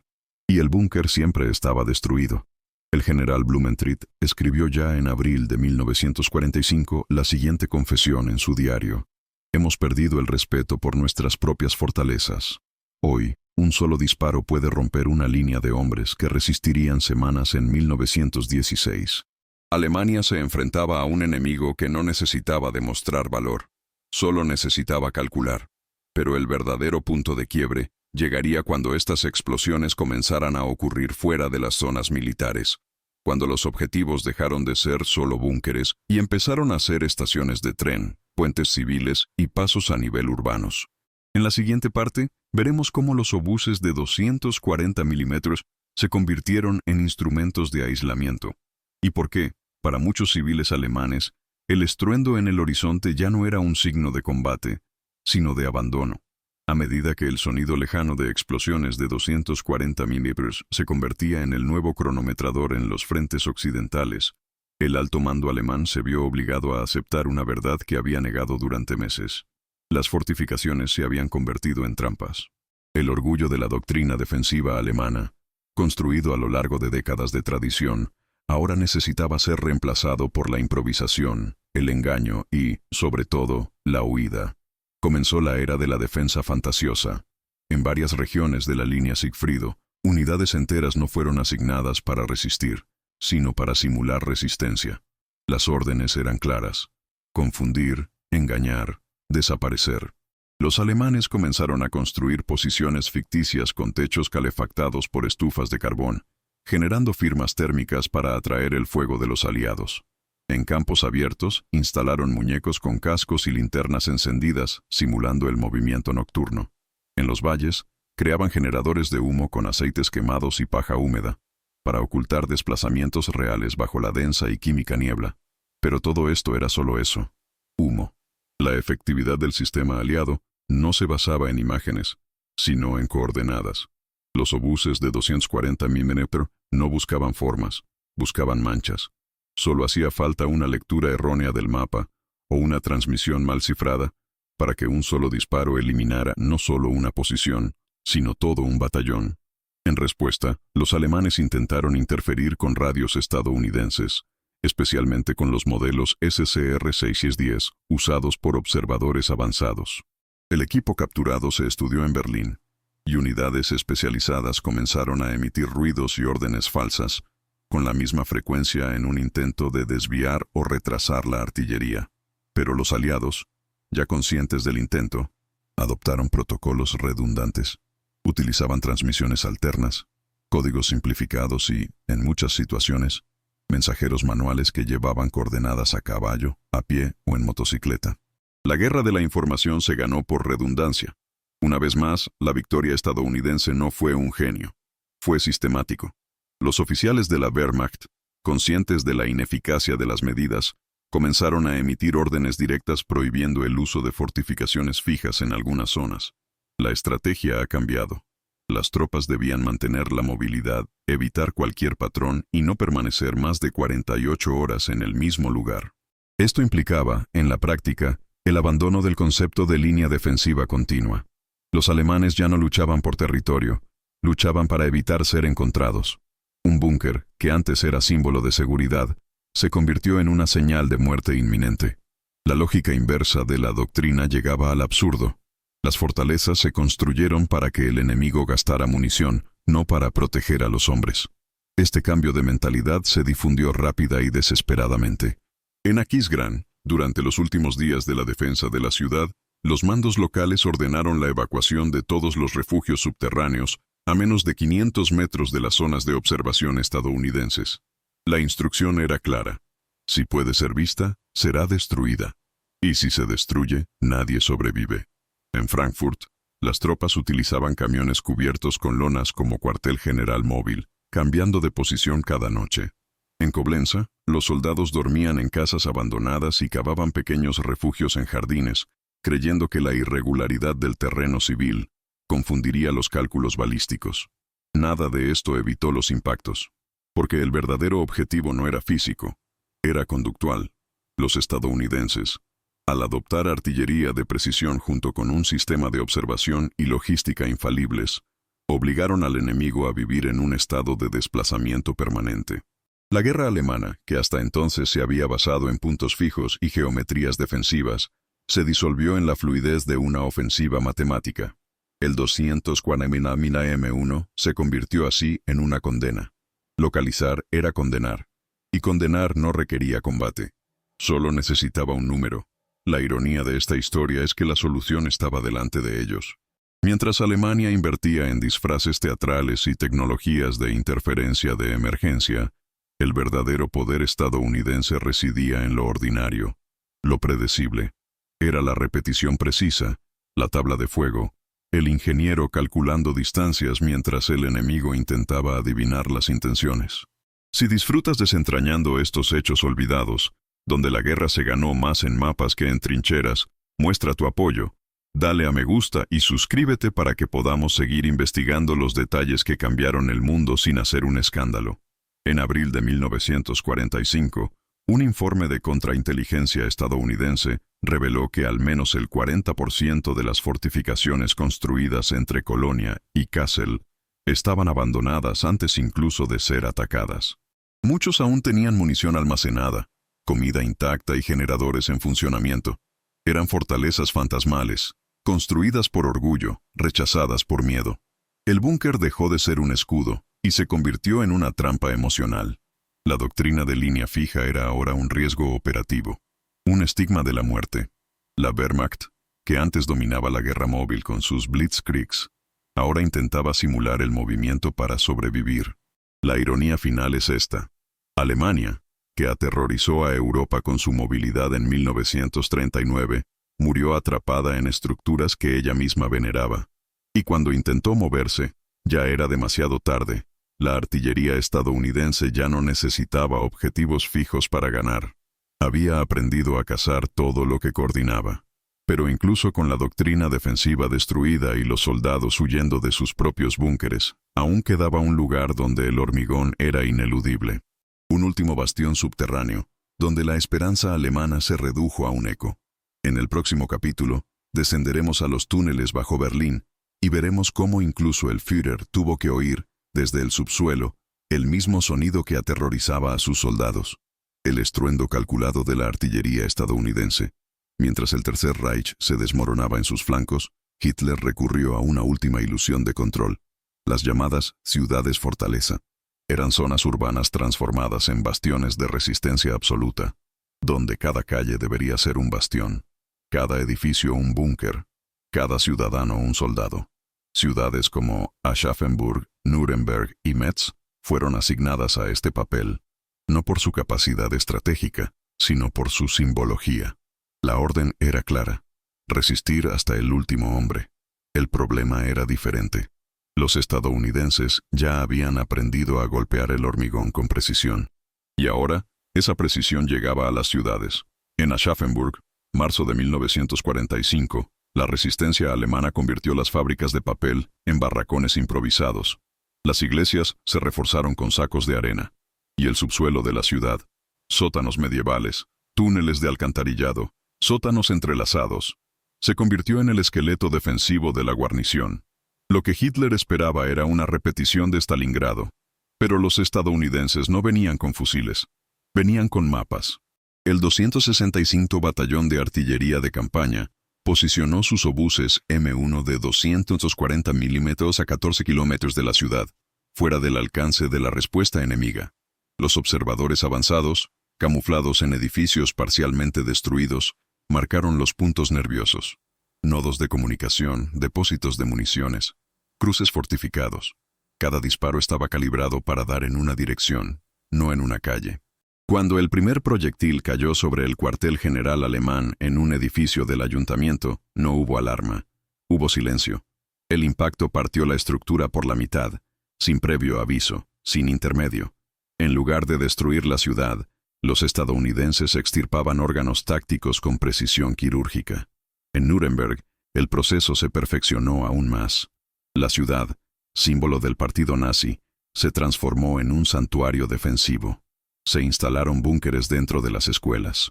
La Catedral de San Lorenzo recibió refuerzos estructurales y albergó un centro de mando subterráneo. Cuando las tropas aliadas rodearon la ciudad, se esperaba un bombardeo aéreo masivo, como el que tuvo lugar en Dresde. Pero en su lugar, llegó el silencio técnico de la artillería calibrada. El cañón de 240 mm no atacó el centro, sino los nervios, un puente ferroviario, un depósito de municiones oculto bajo un mercado y el complejo eléctrico de la región occidental. Los objetivos colapsaron en secuencia. El sistema defensivo, aunque numeroso, fue decapitado en pocas horas. Las tropas, sin comunicación, fueron aisladas y se rindieron en bloques. La destrucción fue puntual, pero definitiva. Metz, sin embargo, fue la mayor prueba. Ciudad fortaleza desde la época romana, Metz albergaba docenas de fortificaciones entrelazadas, búnkeres subterráneos y casamatas instaladas en las colinas circundantes. Durante semanas, los aliados rodearon la ciudad. El mando alemán creía que sus búnkeres, muchos integrados en fábricas y antiguos castillos, resistirían el asedio. Tenían razón sobre la resistencia de los muros, pero ignoraron la precisión de la puntería.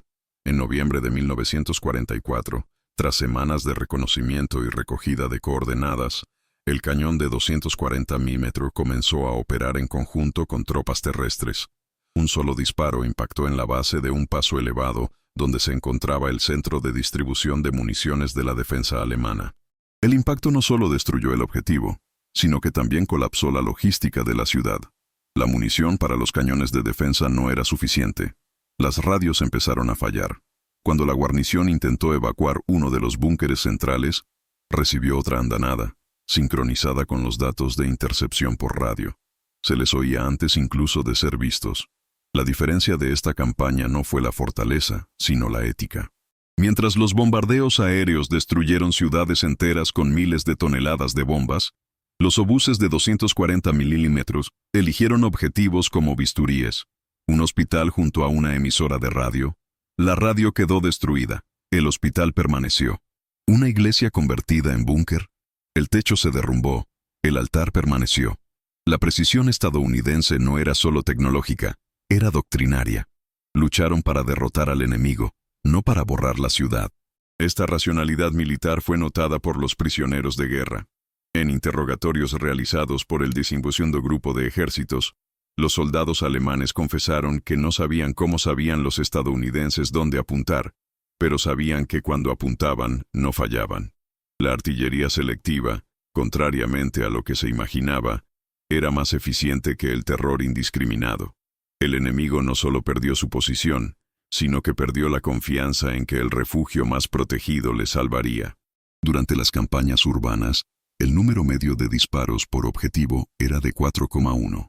En comparación, los bombardeos aéreos requerían cientos de incursiones para lograr el mismo efecto. La tasa de destrucción quirúrgica del cañón de 240 mm fue del 81%, la más alta de la artillería terrestre aliada. En Aschaffenburg, Metz y Nuremberg, los informes postcombatientes revelan una estadística incómoda para los alemanes. El 63% de las rendiciones ocurrieron tras el impacto directo del cañón de 240 mm en las estructuras de mando. Y aquí está el hecho que muchos historiadores ignoran. Para 1945, Estados Unidos había producido más de 113.000 proyectiles de 240 mm, mientras que Alemania, atrapada en escasez, apenas podía reponer sus piezas medias de artillería. Si te sorprendió esta diferencia tan brutal, comenta aquí. La logística gana. Cada ciudad-fortaleza destruida con precisión dejaba un mensaje. La guerra se había convertido en un cálculo. Y contra el cálculo, ni el concreto, ni la fe, ni la desesperación resisten. Pero aún había una ciudad donde la resistencia no era una táctica, sino una creencia. Y bajo tierra, el sonido de un trueno de 240 mm resonaba hasta el centro del poder nazi. En la siguiente parte, descendemos a los túneles de Berlín, donde la ingeniería estadounidense encontraría el último refugio de un imperio arruinado. La victoria estadounidense sobre los búnkeres alemanes se escribió en acero, cálculo y superioridad logística. Pero detrás de cada proyectil de 240 mm lanzado con precisión milimétrica, había hombres. Hombres que cargaban, apuntaban, ajustaban y apretaban el gatillo. Y con cada disparo, un trozo de ellos también se lanzaba, lejos del campo de batalla, pero no de la memoria. Los anotadores de M1 sabían que su trabajo no era solo técnico. Fue definitivo. Cada disparo terminaba con una posición, un grupo, a veces toda una compañía. No vieron al enemigo, pero sabían lo que había al otro lado de la trayectoria parabólica. Por ello, muchos dejaron de contar los golpes, dejaron de preguntar qué había en ese búnker. El peso no venía solo de la granada de 360 libras. Era de conciencia. Operar un obús de 240 mm requería una danza física agotadora. El retroceso de la pieza podía desplazar placas al suelo. Los gases podían causar náuseas inmediatas y el sonido. El sonido era un trueno que se alojaba en el oído interno como una sentencia permanente. Al final de 3 meses de campaña, más del 40% de los operadores presentaban síntomas de sordera parcial o conmoción cerebral leve, y quienes no tenían síntomas físicos llevaban síntomas psicológicos. El cabo William Tanner, del 695 Batallón, escribió tras la guerra: «Nunca vi sus caras, pero recuerdo los mapas. Cada casilla que marcaba borraba algo. La precisión, que era el orgullo técnico de la misión, hacía que la culpa fuera aún más clara. Un error de 2 títulos podría significar golpear un hospital o una escuela usada como almacén. La responsabilidad moral era constante. Muchos observadores avanzados, especialmente aquellos que operaban solos tras las líneas, desarrollaron traumas duraderos. Ver el efecto directo del fuego, fragmentos de cuerpos proyectados en el aire, búnkeres derrumbándose con gente viva dentro, era más que una simple imagen, era un recordatorio. La eficiencia de la maquinaria bélica estadounidense no eliminó la conciencia, solo la concentró en unos pocos hombres. La formación comenzó a incluir sesiones de apoyo psicológico en el terreno, pero fue insuficiente. El peso emocional no se diluía como la munición en los almacenes. Se acumulaba en silencios, en las pesadillas, en cartas que nunca se enviaron. El sargento Harold McKinney relató años después que durante varias noches vio el mismo búnker explotando en cámara lenta, pero las caras dentro cambiaban cada vez. En la última campaña en Alemania, ya en 1945, algunos batallones informaron de incidentes en los que los operadores se negaron a disparar. No por motín, sino por agotamiento. La guerra, incluso ganada con precisión, no fue limpia. Fue calculado, pero no indoloro. La artillería pesada estadounidense superó el hormigón, pero no salió indemne. Si los alemanes aprendieron a temer el silencio antes del impacto, los estadounidenses aprendieron a temer el eco después. La ironía final de esta historia es que los hombres más técnicos, más entrenados, más responsables de la superioridad estratégica, también fueron los más afectados por dentro. La victoria moral que desmanteló la doctrina alemana costó a quienes la operaban cicatrices silenciosas, y aunque muchos búnkeres han quedado reducidos a ruinas, muchos veteranos han pasado el resto de sus vidas intentando reconstruir algo dentro de sí mismos. Pero la guerra aún no había terminado, porque quedaba un último símbolo, una última posición por destruir, no con explosivos, sino con hechos. Y para eso, los americanos usarían no proyectiles, pero papel, porque el arma más poderosa de una democracia no era el cañón, era el informe. Cuando los últimos informes de combate llegaron al cuartel general aliado en mayo de 1945, una cosa estaba clara incluso antes de que los historiadores examinaran los mapas. La guerra había cambiado de rumbo. Y el cambio tenía un número clavado en cada informe técnico: 240 milímetros, el indicador de la ruptura, el calibre de obsolescencia de una doctrina que había perdurado durante más de un siglo. Durante generaciones, los ejércitos han sido entrenados para atacar y defender posiciones fijas. Las fortalezas de Verdún, Insignit, Siegfried, todas construidas bajo la creencia de que el hormigón, cuando era lo suficientemente grueso, podía detener cualquier avance. Pero solo hizo falta un cañón, propulsado por camiones y alimentado por cálculos, para desmantelar siglos de ingeniería táctica. El obús M1 no solo destruyó estructuras, destruyó ideas. Y como cualquier idea que muere ante la realidad, su caída fue rápida, violenta y definitiva. La doctrina de la fortificación estática, que había sobrevivido a los bombardeos de 1916, no sobrevivió a la lógica de 1944. En julio de ese año, el informe 212B del Departamento de Ingeniería de la Wehrmacht reconocía: los puestos fijos son objetivos. La movilidad es ahora la única forma de sobrevivir. El reconocimiento no fue solo alemán. Los planificadores franceses, británicos, soviéticos e incluso estadounidenses de posguerra comenzaron a rediseñar sus estrategias. La línea Maginot, que fue un símbolo de invulnerabilidad, se ha convertido en el epítome de la ilusión militar. En su lugar surge una nueva lógica: defensa en profundidad, uso de camuflaje activo, movilidad constante y flexibilidad logística. La fortaleza es reemplazada por la fluidez. La posición defensiva, mediante redes de sensores, patrullas móviles y disuasión tecnológica. La guerra estática, la que se mide en metros de trinchera y toneladas de hormigón, ha dado paso a la guerra dinámica, que se mide en tiempo de reacción, precisión de fuego y adaptabilidad. La ONU, formada poco después del fin del conflicto, comenzó a estudiar modelos de paz basados en la movilidad de fuerzas y no en barreras fijas.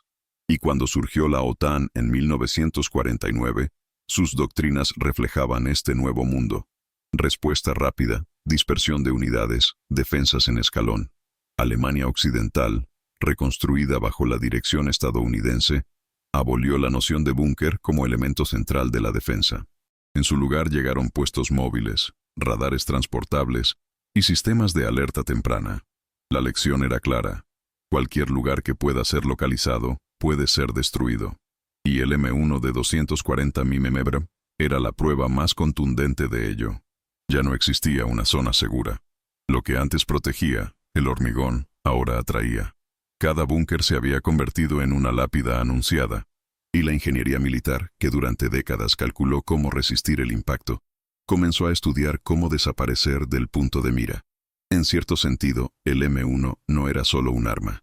Era una frase, una herramienta para la transición entre dos eras. Por un lado, la guerra de las masas, los muros y las líneas fijas. Por otro, la guerra de la precisión, la movilidad y lo invisible. En 1952, un funcionario soviético anónimo, comentando los informes de bombardeos aliados, escribió: el futuro pertenece a aquello que no puede ser localizado.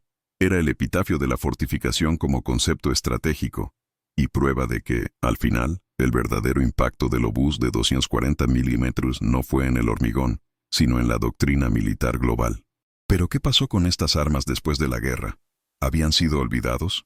¿Derretido? ¿O aún existiría, en algún campo silencioso, la sombra de un cañón que redefinió el siglo? La respuesta está en la última parte de esta historia, y lleva más que acero, carga memoria. El colapso alemán al final de la guerra no fue solo de territorio o hombres, sino un colapso doctrinal. Las fortalezas que tuvieron que resistir durante semanas cayeron en cuestión de minutos. Lo que antes era símbolo de resistencia se ha convertido en sinónimo de fragilidad. El obús de 240 milímetros no solo destruía objetivos tácticos, silenciaba una creencia. La doctrina de la fortificación estática, legado directo de la Primera Guerra Mundial y la mentalidad prusiana, fue reducida a la ruina por un enemigo que no venía con consignas ni desfiles, sino con logística, cálculo y disciplina industrial.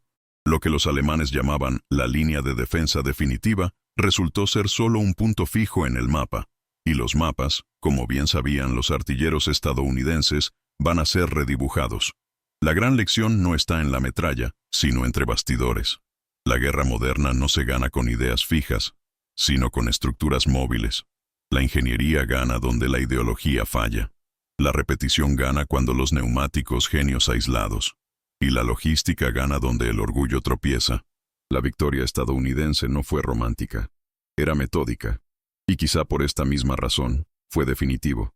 Como admitió el general Heinz Guderian, meses después del colapso, fuimos derrotados por camiones, radios y hombres que sabían dónde apuntar.